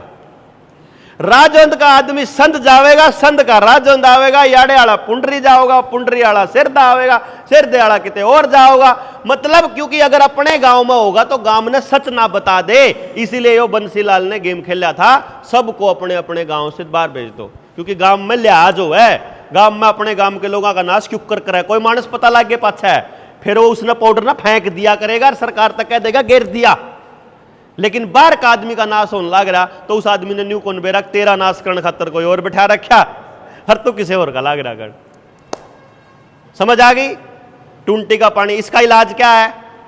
सवेरे जो पानी पीने वाला हो, आपको अगर एक घड़ा पूरे दिन का इस्तेमाल होने का है तो 2 घड़े पानी उबाल दो, इतना उबाल दो कि वो 1 घड़ा रह जाए, आधा उबल जाए, पका हुआ पानी। उसके बाद उसको ठंडा होने दो और वो ठंडा पानी फिर अपना घड़े में डाल दो। वो पानी फ्लोराइड के उस एक्शन को कम करेगा, फिर भी दूसरा खत्म नहीं करेगा। दूसरा इलाज उसको कम करने का है, गाय का, देसी गाय का गोबर का जला हुई राख या हवन की जो राख है उसकी 1 चम्मच 2 चम्मच उसमें डाल दो एक घड़े में, वो क्षारीय हो जाएगी, अल्कलाइन हो जाएगा वो। अर्जुन सिंह जी 4 पर लाग गया जो वाइट और जो चढ़ते ही वाइट देना वाला ना, वो आपने अगर जड़ से हटवा दिया गांव वालों ने, तो आसपास फैक्ट्रियों का, टॉयलेट का, सीवरेज का पानी रिवर्स बोर करके नीचे भेजने लग रहे हैं, नीचे वाले पानी को खराब करने लग रहे हैं। ये आंदोलन इतने बड़े लेवल पे करना पड़ेगा हमको सबको। जब आप लोग जुड़ जाओगे तो आप लोगों के लिए राजौंद में एक 3 दिन की ट्रेनिंग ऑर्गेनाइज करेंगे। 3 दिन में पूरा षड्यंत्र समझाएंगे ताकि आपको सारा समझ में आए और फिर उसका इलाज बताएंगे। और ये इलाज अगर सिर्फ राजौंद से स्टार्ट कर दिया, मान लो तोड़ तोड़ में अपन है, तो गड़बड़ हो जाएगी, उन्हें बेरा लग जाएगी, मैनेज कैसे करना है। क्यों? अगर आपके जूत पड़ेंगे तो हमने भी आना पड़ेगा, आंदोलन छोटा हो जाएगा। ये ऐसे होना पड़ेगा कि आप लोग यहां करो, जब यहां के मानस हो गए इतने मेरे फफड़ाना में, इतने ही फिर करोड़े में, इतने ही गुलियाना में मानस 10-10, 20-20 तैयार हो गए, बात न समझने लग गए। अब हम कलेक्टर को चिट्ठी लिखेंगे। मेरा ये 2026 तक का टारगेट है कि 2026 तक हर गांव के कम से कम 13 बच्चे, 13 क्यों लिया मैंने? जल, जंगल, जमीन, जानवर, रोटी, बेटी, माटी, खेत, खेड़ा, खाप, शिक्षा, स्वास्थ्य, न्याय, राजनीति, खेती और धर्म, हर बिंदु पर काम करने वाला एक आदमी चाहिए। शिक्षा पर काम करने वाला कम से कम एक एक्सपर्ट, स्वास्थ्य पर काम करने वाला एक एक्सपर्ट, न्याय पर काम करने वाला, राजनीति पर काम करने वाला, या सिर्फ शिक्षा तक काम चल जाएगा? सारा सौदा चाहिएगा, तड़की दले के सांझ तक जो कुछ करा। हाँ, कपड़ा हमारे घर में बनना चाहिए। मेरा रुपया इनके पास जाओ, इनका रुपया इन दो जाओ, इनका इन दो, आपस में दे लो रुपया जितना देना। उन तय क्यों देन लाग रहे खसमो? कंपनियां तय सारे कंगाल होंदे उनका भरन लाग रहे, समझ ही नहीं रहे। एक गांव में लिकट के दूसरे गांव में चला जाओ तो सारे मजबूत होवेंगे। गांव में तो एक घर में लिकट के दूसरे घर में चला जाओ, मजबूत होवांगे। सारे के सारे कमा के कंपनियां तो देंदे रहेंगे तो सारे नंगड़ हो जाएंगे एक दिन। तो कोई आज हो जाएगा, कोई कल ना हो जाएगा, कोई परसों ना हो जाएगा। नहीं समझे? तो ये पैसा गांव का गांव में कैसे रुके?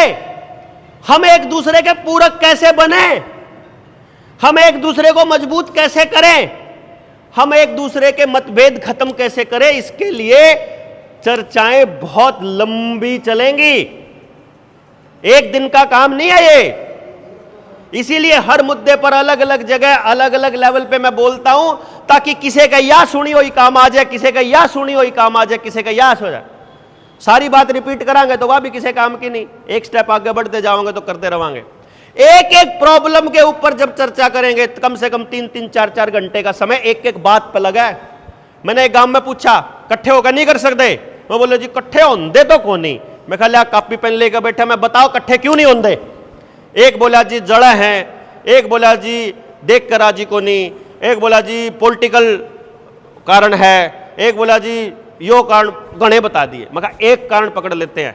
उस दिन हम यहाँ आशीष बैठा खड़ा है, आशीष के इसके खेत में मीटिंग चल रही थी, वहां सिर्फ एक बात कि हम एक दूसरे से जलते क्यों हैं, इस बात के गांव वाला ने 42 कारण बताए, सिर्फ जलने के। गांव वाला ने मैंने नहीं बताया। मैं कहा तुमने 42 कारण पता लग गए। मैं कहा ये 42 के 42 अगर खत्म कर दिए जाए तो जलन खत्म हो सकती है आपस की। भाई जो कारण थे वह खत्म कर दिए, ये तो खत्म हो जाएगी, वहां ही हो सके। फिर मैंने बैठ के उसके ऊपर चर्चा करी। देख इसका योग वीडियो पड़ी है, वह मैं राणा जी आपको भेज दूंगा, वह वीडियो सुनना कि जलन के कारण कैसे खत्म करें। राजनीति की वजह से अगर हम लोग एक दूसरे से अलग हैं, भाई एक इस पार्टी की राजनीति करे, एक इस पार्टी की राजनीति करे, उसके ऊपर एक पूरी की पूरी 3 घंटे की वीडियो है, वह सुनिए और राजनीति के कारण खत्म हो जाएंगे। मतलब एक एक मुद्दे के ऊपर चर्चा करेंगे आप वहां बैठ के। एक दिन किसी दिन जब आपकी अगली 3 दिन की ट्रेनिंग हो जाएगी, फिर यहां राजौंद की चौपाल में बैठ के चर्चा करेंगे जो कर गांव कराया करे, फिर उसकी रिकॉर्डिंग करेंगे, सारे गांव में दिखाओगे याद देखी ये न्यू समस्या का समाधान है, न्यू अंदाजा होगा। बाहर का आदमी नहीं करेगा, बस ये ध्यान रखना। मैं सिर्फ टेस्टिंग के लिए आऊंगा दिखाने खातर कि देखो भाई एक प्रॉब्लम न्यू कर दी, बाकी आप चालू हो जाओ। जहां दिक्कत आवे फिर मारता बात कर लो कि हमारा तजुर्बा होगा हम पूछेंगे, नहीं होगा जिसका तजुर्बा होगा उन्हें पूछ कर बताओगे। ना तो हम सर्वज्ञानी ना आप सर्वज्ञानी। समस्या का आधा समाधान आप दो, आधा मार दो, दोनों इकट्ठे होंगे पूरा हो जाएगा। 10 दो रहा हो 10 ना इकट्ठे कर लेंगे पूरा हो जाएगा। 50 दो रहा हो तो 50 इकट्ठे कर देंगे पूरा हो जाएगा। वो जितनी समस्या है, जितने उसके हिस्से हैं, सारे हिस्से खत्म करने पड़ेंगे। अगर गांव में एक भी नशेड़ी बालक बच गया तो अगला गाहक आपका बच्चा हो सकता है उसका। डॉक्टर साहब एक इसके इंजेक्शन के बारे में पता है तो ये जो है ना इसके बारे में एचपीवी वैक्सीन के अंदर क्या है इसकी लिस्ट मैं आपको व्हाट्सएप कर दूंगा, रवि भाई के पास कर दूंगा, राणा जी के पास कर दूंगा। ये आप सब लोगों को बता देंगे कि भाई ये तो इसके अंदर आइटम है। कल ना एसएमओ के पास जाओगे, मैं राजस्थान से आया हूं सिद्धाना, इसकी वजह से वह किताब में सारी राजस्थान दी आया। वैक्सीन क्राइम रिपोर्ट नाम की अपनी एक किताब है, अपने पास किसी के पास पड़ी नहीं के नहीं है, मैं भिजवाऊंगा चाहे क्यों भिजवाऊं। वह अर्जय कोई न्यून जानता हो फपड़ाने था तो मेरे गांव में ठा लो, मेरे घर था। हाँ जाकर लिया आइयो, मेरी बात करा दियो, मेरी मम्मी पापा था।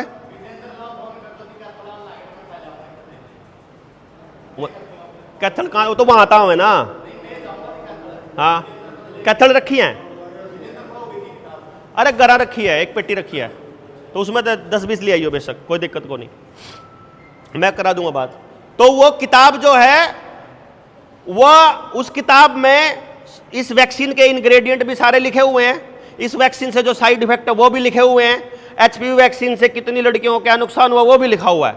एसएमओ ने जाकर बस वो पेज नंबर 87 और पेज नंबर 22 उसके मुंह पर मार दियो ना, कोई ना गलत साबित कर दे वैक्सीन ला दे, और जैया गलत साबित नहीं कर सकती तो वैक्सीन नहीं लगेगी, चाहे तो कितना हंगा ला ले। जो राजौंद के एसएमओ है जी हमारे, हाँ संदीप नाम है उनका, तो उन्होंने राकेश राणा जी को मतलब वीडियो देख ली, हाँ डाली थी, हाँ, तो किसी ने उसके पास इंफॉर्मेशन भेजी, इंफॉर्मेशन भेज का तो फोन आया, तो क्या बात हुई जी भाई यहाँ के बताओ।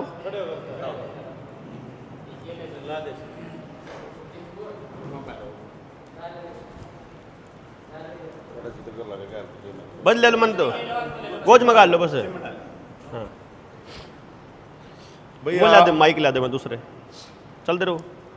जैसा कि कई दिन से हमारा एचपीवी को लेके पूरा प्रचार प्रसार में लगे हैं हम कि एचपीवी जो वैक्सीन है वायरस को लेके हमने कई वीडियो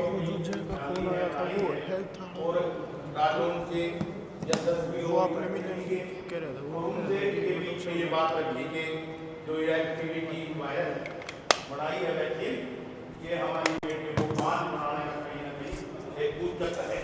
वैसे तो हम साइंस के बारे में, मेडिकल के बारे में कुछ जानते नहीं है।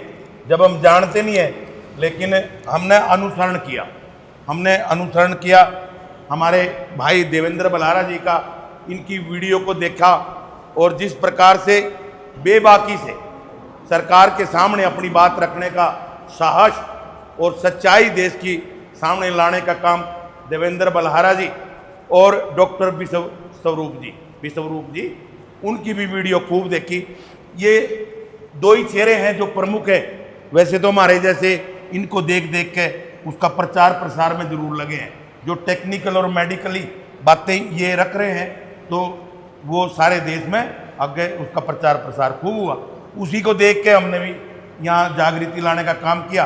कई मीटिंग हमारी इससे बड़ी बड़ी यहाँ हुई है और उसको देख के डॉक्टर जो हमारे SMO राज उनका कल शाम को मेरे पास फ़ोन आता है, राणा साहब कहाँ पे हो? मैं जी घर पे हूँ, कोई बाहर तो नहीं शादी शुद्धि में? ना जी मैं घर पे हूँ। तो कल को भी मैं गाँव में ही हूँ, तो मैंने मिलना है आपसे। मैं जी बताओ, कोई बात नहीं, आप जिस टाइम आओ मेरे से बात कर लियो। तो आज उनका फ़ोन आता है, भाई राणा साहब अगर आप तो आ सकते हो हॉस्पिटल में तो मैं बैठा हूँ, और अन्यथा आप नहीं आ सकते तो मैं घर पे आऊँ आपके। क्यों आता रहता है, मेरा साथी भी है वो। तो मैं बोला जी आप तो ड्यूटी पे हैं, मैं ही आ जाता हूँ वहाँ। तो मैं वहाँ चला जाता हूँ। बल्हारा साहब वो स्पेशल नीचे जहाँ प्रैक्टिस है, उनका ड्यूटी है, ऊपर का बड़ा ऑफिस है, उसमें मैं वो बैठ जाते हैं। एक आधा और भी बिठा रखा था। तो कहते हैं राणा साहब आप क्यों इन बच्चियों के पीछे पड़ गए? मगर बच्चियों के पीछे पड़ गए मतलब?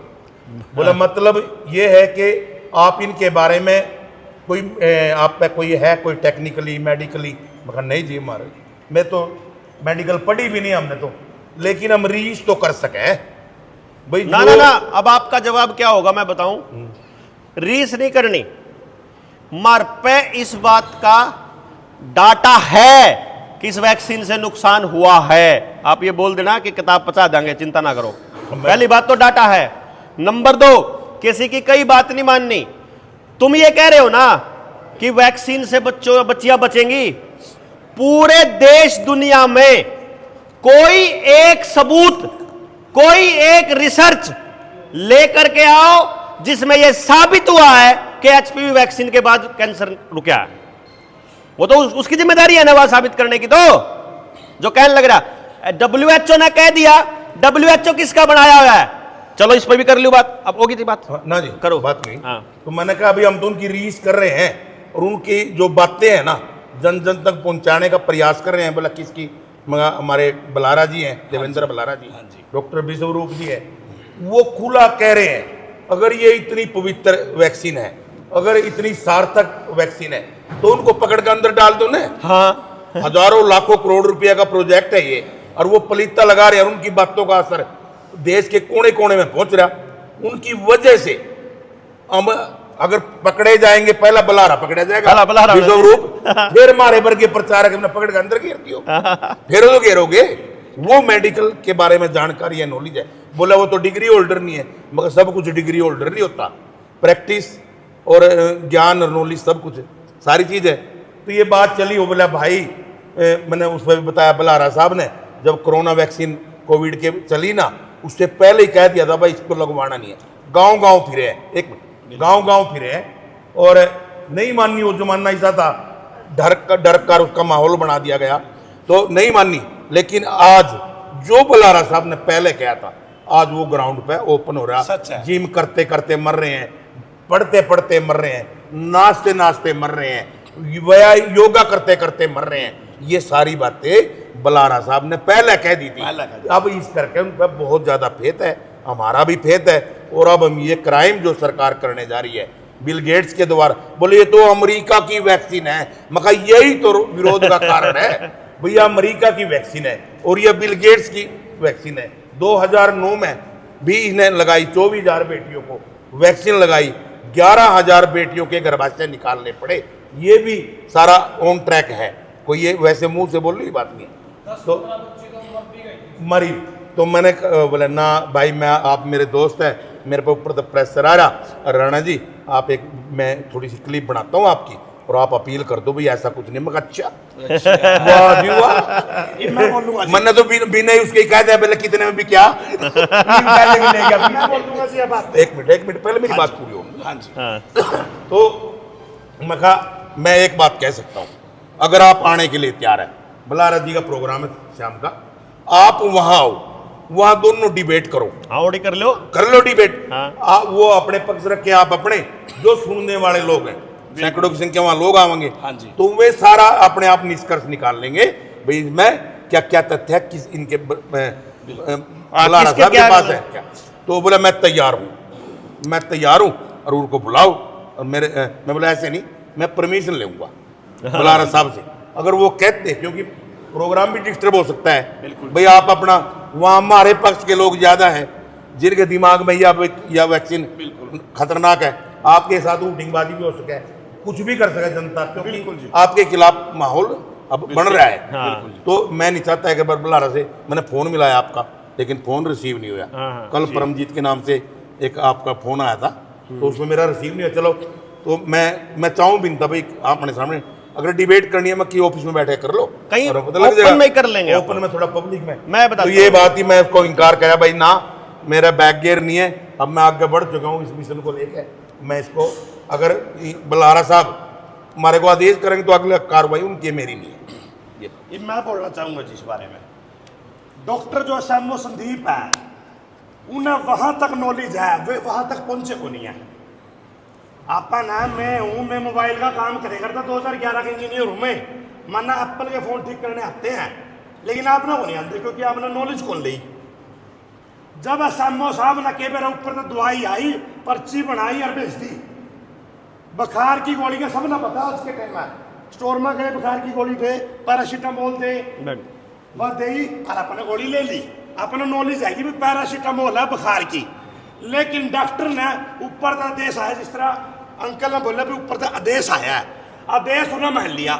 लेकिन जिस टाइम कोरोना आया था उन्हें उस टाइम भी आदेश मान लिया, उन्हें कोरोना लाया, लेकिन जिन जिन का इन्फेक्शन होया होगा, क्या डॉक्टर सामने ने रिसर्च करी थी कि भाई मरेंगे ये बच जाएंगे, क्या वो HPV वैक्सीन जो लगेगी क्या उसके वो लिख के दे सकता है डॉक्टर कि आपकी बच्ची बांझ नहीं पड़ पाएगी? दे सकता है जी कोई वो लिख के? कोई भी है। आप जब मैं कल जार दूं आप तो बोले ले दवाई है और कल बालक मर गया तो उसका जिम्मेदार मैं हूं, क्योंकि मैंने कल आप टेस्ट कराओगे भाई इसने क्या दिया था, तो उसमें रिसर्च में भाई हाँ इसने जार दिया था, इस डॉक्टर ने जार दिया था जदी मरिया हुआ। लेकिन ये क्या भेड़ चाल, डॉक्टर ने क्या अपनी तनख्वाह का मतलब है, लेकिन उसने अपने छोरे को टीका नहीं लगा रखा आज तक, उन्हें आज तक वैक्सीन नहीं लगा रखी। क्या आपको देखा मौके पर मोदी ने टीका लवाया, मोदी ने कभी दिखाया भैया वैक्सीन असली है? सिर्फ वीडियो में दिखाया है, लेकिन कभी प्रमाण में तो कौन दिखाया? चलो किसी मैं तो सारी है जी। मैं इसको आपको थोड़ा सा मॉडिफाई करता हूँ। जी जी बोलिए। जो ये डॉक्टर्स हैं, जितने भी डॉक्टर आज तक आपने देखे हैं, MBBS करे हुए, MD करे हुए, ये सारे डॉक्टर सिलेबस पढ़ते हैं WHO का। WHO बनाया था फ्लेक्सनर रिपोर्ट के आधार पर 1938 में। फ्लेक्सनर रिपोर्ट आई थी 1911 में, फ्लेक्सनर कमीशन ने दी थी। फ्लेक्सनर कमीशन बना था 1908 में और उसको फंडिंग दी थी रॉकफेलर फाउंडेशन ने। किसने दी थी? Rockefeller foundation. जो आपके खेत में ग्लाइफोसेट डाला जाता है, यूरिया, DAP और इन सारे इंसेक्टिसाइड, पेस्टिसाइड में, ये सारे के सारे फर्टिलाइजर कंपनियों की टेक्निक किसकी है? रॉकफेलर फाउंडेशन की। और हरित क्रांति की रिकमेंडेशन किसने दी थी? रॉकफेलर फाउंडेशन ने। जो आपके बच्चों को यूनिवर्सिटी कॉलेजेस के अंदर सिलेबस पढ़ाया जाता है, इसकी फंडिंग और रिकमेंडेशन किसकी है? रॉकफेलर फाउंडेशन की। दुनिया के 70% तेल के कुओं के ऊपर अधिकार किसका है? रॉकफेलर फाउंडेशन का। आपकी गाड़ी का, पंखे का, लाइट का, पावर हाउस का, पानी को कपड़े धोने की मशीन का, मोटरसाइकिल का, कार का, रेल बनाने का, जहाज बनाने का और मोबाइल का, और जितनी टेक्नोलॉजी इस्तेमाल कर रहे हो, सारी टेक्नोलॉजी पर डायरेक्टली या इनडायरेक्टली कब्जा किसका है? रॉकफेलर फाउंडेशन का। फार्मा कंपनियों को पैसा, फार्मा बड़ी कंपनियां किसकी हैं? रॉकफेलर फाउंडेशन की। सिलेबस भी उसका, जिस तक बीमार हुआ वो सौदा भी उसका, और जिस तक ठीक होने का नाम ले वो सौदा भी उसका, और उसकी टेस्ट करवाने खातर लैब में जावा वो सारा सौदा भी उसका। आपका भारत की सरकार का, केंद्र की सरकार का, हरियाणा की सरकार का एक भी सौदा को नहीं। आधार कार्ड डायरेक्टली नंदन नीलकेणी का, नंदन नीलकेणी की प्रॉपर्टी में किसकी बैटिंग, किसकी सेटिंग? ब्लैक रॉक की। ब्लैक रॉक किसका? रॉकफेलर का। John Deere tractor Bill Gates का, बिल गेट्स की कंपनी में किसकी इन्वेस्टमेंट्स? रॉकफेलर की। एप्पल किसका? स्टीव जॉब्स का, स्टीव जॉब्स की कंपनी में इन्वेस्टमेंट किसकी? ब्लैक रॉक की। ब्लैक रॉक किसका? रॉकफेलर का। ट्रैक्टर ले, ड्रोन ले, कैमरा ले, मोबाइल ले, गाड़ी चलाओ, अगर मैं कुछ भी चलाओ बिजली का, सारा पैसा रॉकफेलर को देने लग रहे हो, डायरेक्टली इनडायरेक्टली।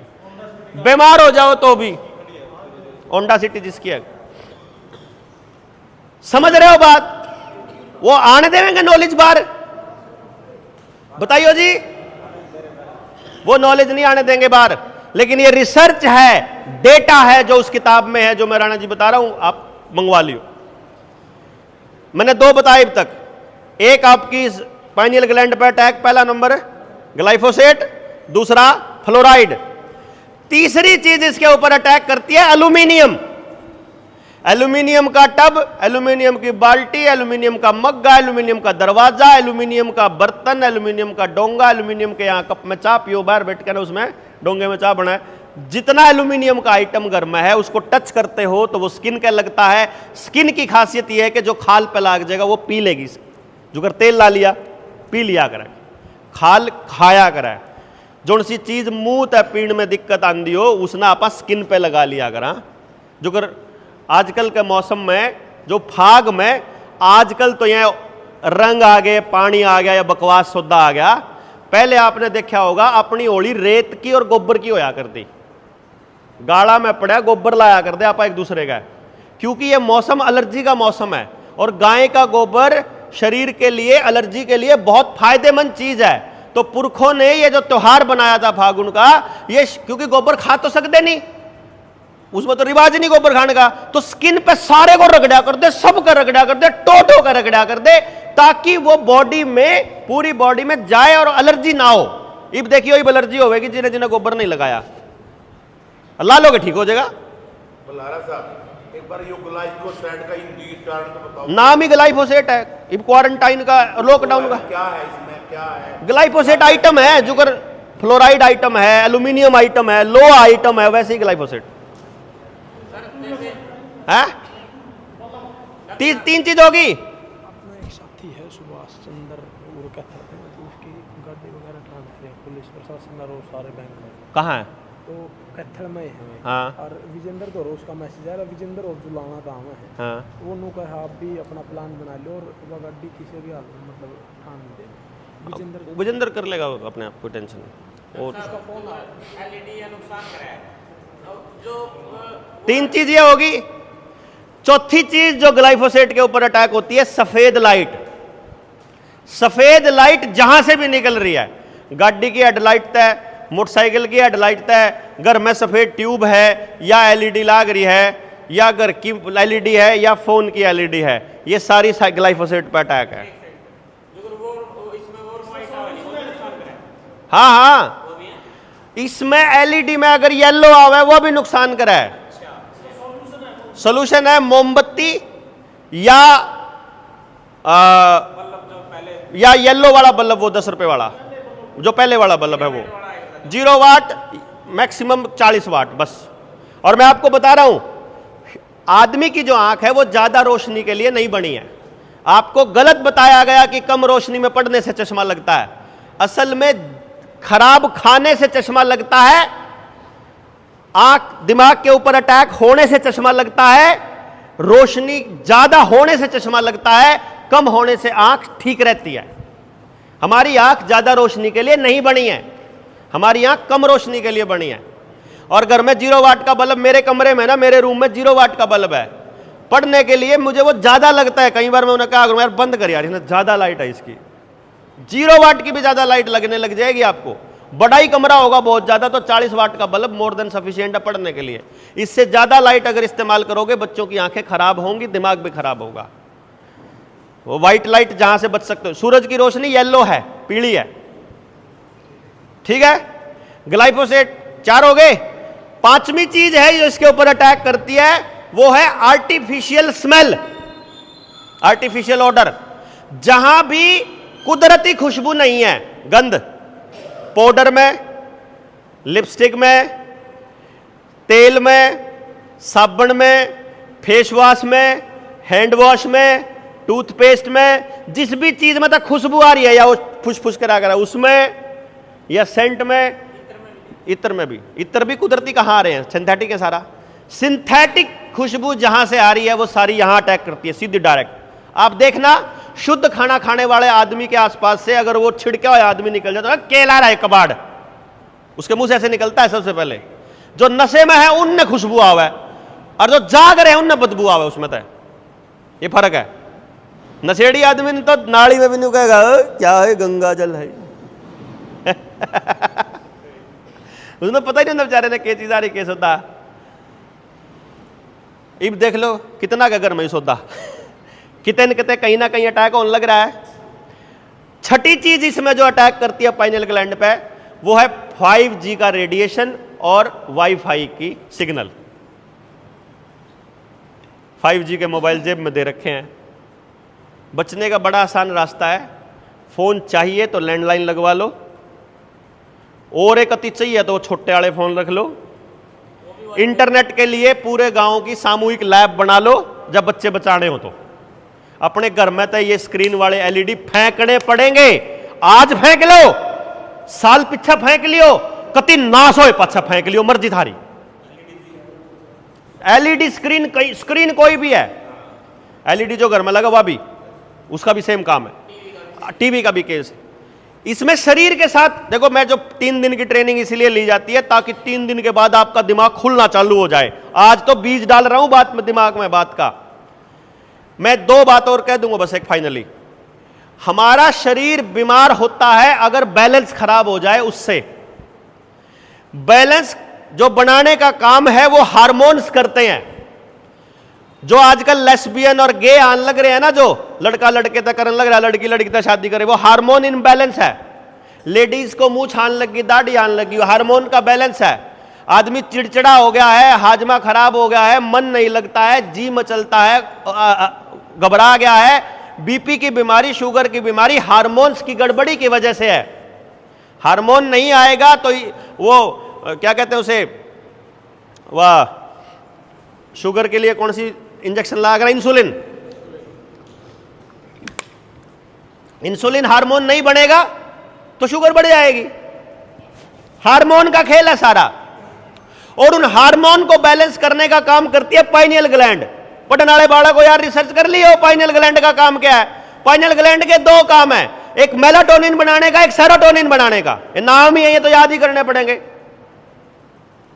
इसमें कोई चक्कर नहीं। ये भाई इनका नाम राकेश है, अब कोई राकेश ना बोलना और राकेश बोल लगा तो फिर राकेश बोल लगा अपन राकेश बोलना हो जाता, हमारे लिए इजी है। उन अंग्रेजा ने कहोगे राकेश खा राकेश तो वो इसलिए ये नाम है मेलाटोनिन, सेरोटोनिन। मेलाटोनिन रात को बनता है अंधेरे में, सेरोटोनिन दिन में बनता है उजाले में। अगर दिन छिपने के बाद आंखों को रोशनी मिलती रहेगी, मेलाटोनिन नहीं बनेगा, डिप्रेशन में जाओगे ही जाओगे। इसलिए बिजली आपके फायदे का सौदा नहीं है। लाइट जहां आंखों में पड़ रही है, दिन छिपने के बाद मेलाटोनिन को रोक रही है, और 11 बजे के बाद 1 बजे तक मेलाटोनिन की स्ट्रेंथ सबसे स्ट्रांग होती है बॉडी के अंदर। और उस टाइम पर उससे 2 घंटे पहले स्क्रीन कम से कम बिल्कुल छोड़ देनी है। लाइट आसपास बिल्कुल नहीं होनी चाहिए, कोई लाइट नहीं होनी चाहिए। आप अगर सो तो घर में सो जाओ। कभी देखना चांदनी रात हो या अंधेरी रात हो, 12 बजे तारे भी छिप जाते हैं। ध्यान देना, 11:30 बजे तक तारे रहेंगे, 12 बजे तारे गायब हो जाएंगे, दोबारा से 2 बजे के बाद 1:30 बजे के बाद चालू होंगे। कुदरत इतना क्लासिक अरेंजमेंट है कि तारे की भी रोशनी आंखों पे ना पड़े अगर बंदा बाहर सो रहा है तो। मेलाटोनिन नहीं बनेगा, नहीं तो पता ही नहीं किसी को। दिन में रोशनी में सेरोटोनिन बनेगा। अगर गलती से बंदा दिन में सो जाएगा तो दिन में मेलाटोनिन बनना चालू हो जाएगा। दिन में मेलाटोनिन बने और सेरोटोनिन ना बने तो भी हार्मोन गड़बड़ होएगा। और रात को मेलाटोनिन ना बने और सेरोटोनिन बने, यानी रात को जागेगा तो सेरोटोनिन बनना चालू हो जाएगा रोशनी में। तो रात को सेरोटोनिन यानी रात को जागेंगे तो उल्टे हार्मोन हो जाएंगे, तो आदमी गे बन जाएगा। लड़कियां लड़कियां पसंद करने लग जाएंगे, लड़के लड़कों को पसंद करने लग जाएंगे। देख लो आपके समाज में ना हो रहा हो तो बताओ। ये पता है उनको जो रिसर्च करने लग रहे हैं। और ये पता होते हुए 9 बजे के बाद ही प्राइम टाइम आएगा, 9 बजे के बाद 10 बजे के बाद इंटरनेट फास्ट आएगा और आपका सारा काम इंटरनेट पे होगा और आप स्क्रीन के आगे बैठे रहेंगे। और जो आदमी स्क्रीन के आगे बैठे रहेगा उसे नींद आएगी ही नहीं। जिसको आएगी नहीं वो फिर खोल के कोई ना कोई मूवी चला लेगा, और जब वो मोर खोल के मूवी चला लेगा तो मेलाटोनिन बनना बंद हो जाएगा। मेलाटोनिन बनना बंद, बंदा बीमारी के लिए तैयार। कैंसर, बीपी, शुगर सब इसी हार्मोनल बैलेंस के खराब होने का रीजन है, रिजल्ट है। पता ही नहीं, कोई डॉक्टर बताएगा नहीं ना। डॉक्टर तो बता दे दुकानदारी बंद हो जाएगी। 2 करोड़ रुपए में एमबीबीएस की डिग्री हो गई यार, है बीमार नहीं होगे तो दुकानदारी बंद हो जाएगी। तो जिसकी डिग्री पैसों में हो रही है वो तो रोज तड़की लक्ष्मी आगे न्यू करेगा, ओम जय जगदीश हरे, सारा राजोंद किडनी फेल हो जाए, सबके हार्ट अटैक हो जाए, सब बीमार पड़ते रहे तो ही तो घर चलेगा जी।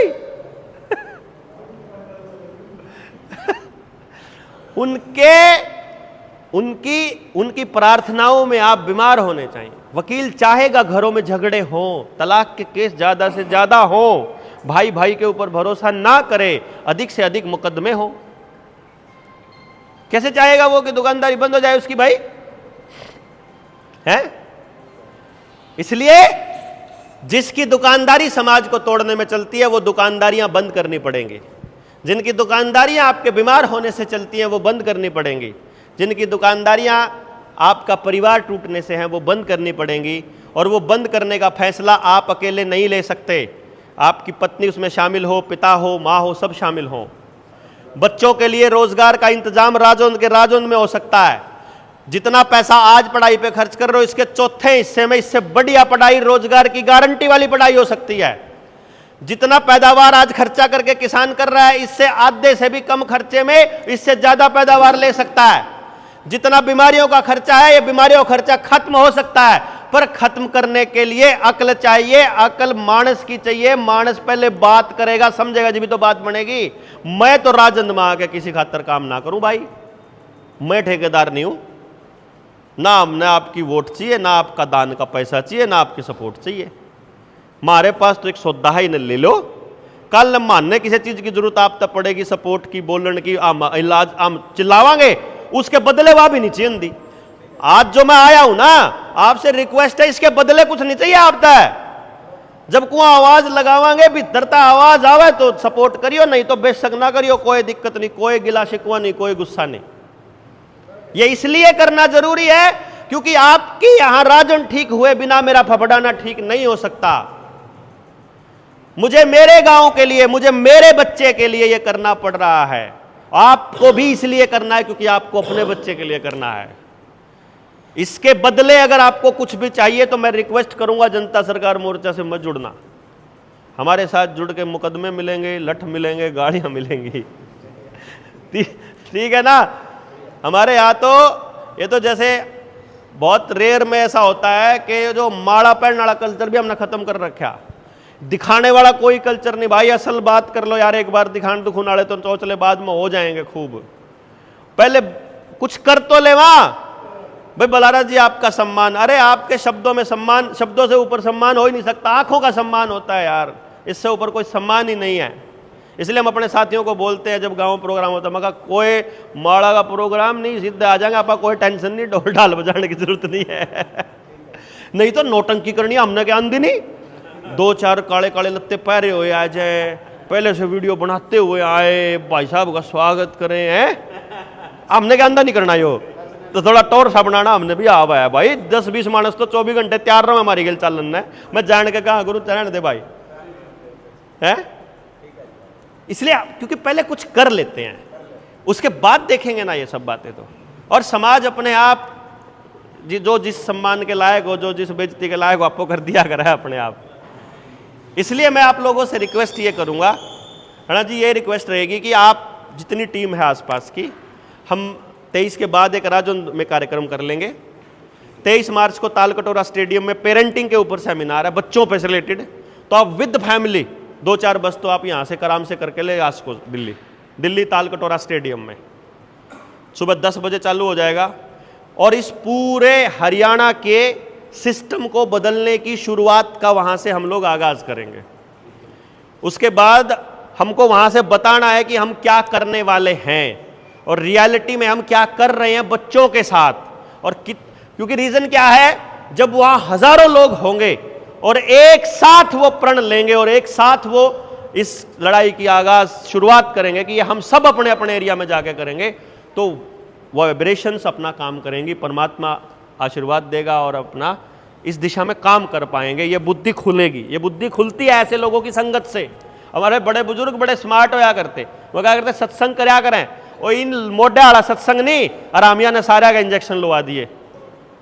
दादा स्वामी वाला भी ठकुआ गया, राम रहीम भी ठकुआ गया है। जितने सत्संगी थे हैं, किस किस का नाम ले खाम खाई प्रचार करा, जितने मोटे थे सब ने अपने चला के सब ने वैक्सीन लगवाई।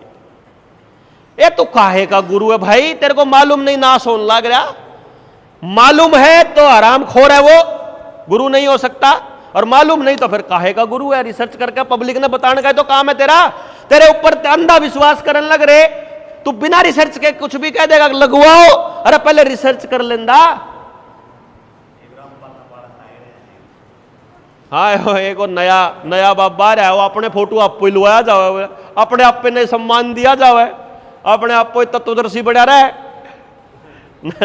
नया भगवान मिल रहा है। मेरे तो ये उसका चेला आया था मेरे तो रायगंज में, बोला जी बहुत बड़ा काम कर रहे हैं जी गुरु जी। क्या काम कर रहे हैं? बोला आपके गांव में भी मकान बनाया है। मगा अच्छा, और फलाने गांव में छोरी का ब्याह करा। मगा और किसाना तो वह दिए ट्यूबवेल, पाइप दे दिए, वह ट्यूबवेल दे दिए। मगा अच्छा, और मगा फिर इसका मतलब क्या है? बोला जी बड़ा काम है, रसोई चला रखी है। मगर इसका मतलब पता क्या है? इसका मतलब वो पूरे समाज को गालियां दे रहा है कि लानत है तुम्हारे गांव पर, एक गरीब आदमी का घर नहीं बना पाया, बाबा ने बनाना पड़ा। जब वो किसी गांव की छोरी का बात भरा है नहीं, या उसका ब्याह करा है, तो वो पूरे गांव ने गाड़ दे के जावे कि गांव वालों तुम्हारी बेटी का ब्याह बाहर ताया मानस न करना पड़ रहा। वो गुरु है ना अगर, तो उसका काम होना चाहिए उस गांव के लोगों ने बुलावे, उनने बतावे कि तेरे गांव का एक बालक यूं इस तरीके से बिना घर के रहने लग रहा, गांव वाले लाग के इसकी मदद करो। उसका काम है व्यवस्था बनाने का, मदद करके उसकी इमोशन खरीदना काम संत का नहीं होता। संत का काम दिशा दिखाने का होता है कि जड़ा उस बालक के साथ अगर उसका घर नहीं बन रहा तो घर बनाने का काम उसके भाईचारे का है, उसके गांव का है। बाहर का आदमी कैसे कर देगा उसका मदद? ये पैसों से कभी नया बाबा पैदा हो जाए, कदे नया पैदा हो जाए, ये पूरे प्रोसेस है। इन बाबा चक्कर में पड़ने की जरूरत नहीं। बाबा बनना हमने भी आवे, आप हो जाए कुछ भी नहीं होता, इसलिए इस चक्कर में नहीं पड़ना। बस मैं आपको एक और बात बताऊंगा आगे से, बस अपने आसपास एक बात और देखना। इतिहास लिखा जान लग रहा है, इतिहास। उस इतिहास में यह लिखा जा रहा है कि 2026 में यो आदमी ऐसा था जो बच्चा पैदा होते ही, लड़की पैदा होते ही लड़की को पालने के पैसे लिया करता था कन्या योजना के नाम पे। ये आदमी ऐसा था जो अपने बच्चे को खाना खिलाने की भी औकात नहीं रखता था, मिड डे मील खाया करता था इसका बच्चा। ये आदमी ऐसा था जो अपनी बेटी की शादी के लिए सरकार से पैसे मांगता था भीख में, कन्यादान योजना।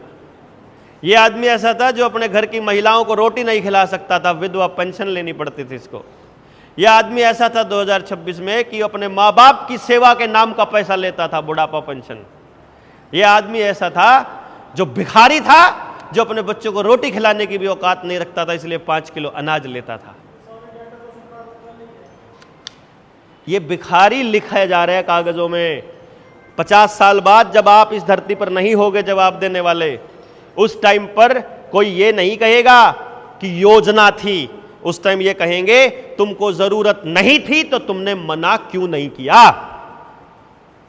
तुम्हारा कागजों में नाम तो लिखा गया। राणा जी मनमाना आपका भी लिख रहा हो कोटे में, और आप लेन भी नहीं जानते और फिर भी लिख रहा। और राशन वाले आपने कहा तो ही लाख लिए, लेकिन साइन तो आप ही के हुए, पोता पोती तो आपके आवेंगे। अच्छा, तारा दादा भी शायद था, वो भी लिया करता 5 किलो अनाज। ये इतिहास लिखा जान लग रहा है पूरे भारत के लोगों को भिखमंगा साबित करने के लिए।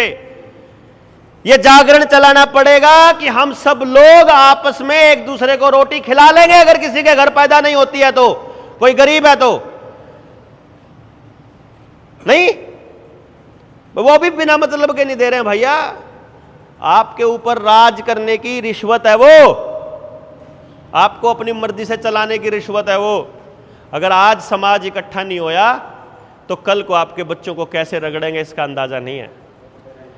अभी बहुत ज़्यादा लंबा नहीं जाऊंगा। 9 बजे अपनी, मैं आपको अभी से इनविटेशन दे रहा हूं, अभी आपको लिंक भेज दूंगा, सबने भेज दियो।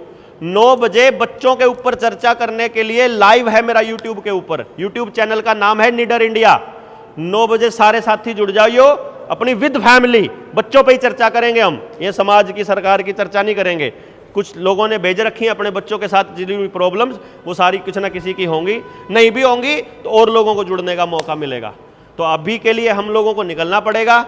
आप सब लोग आए, 3 दिन की ट्रेनिंग आप ड्यू रखो, तब तक आप संपर्क बढ़ा लो। और 23 मार्च का इन्विटेशन है आपका, सपरिवार पहुंचिएगा तालकटोरा स्टेडियम दिल्ली में। जय हिंद, जय भारत, जय जोहार।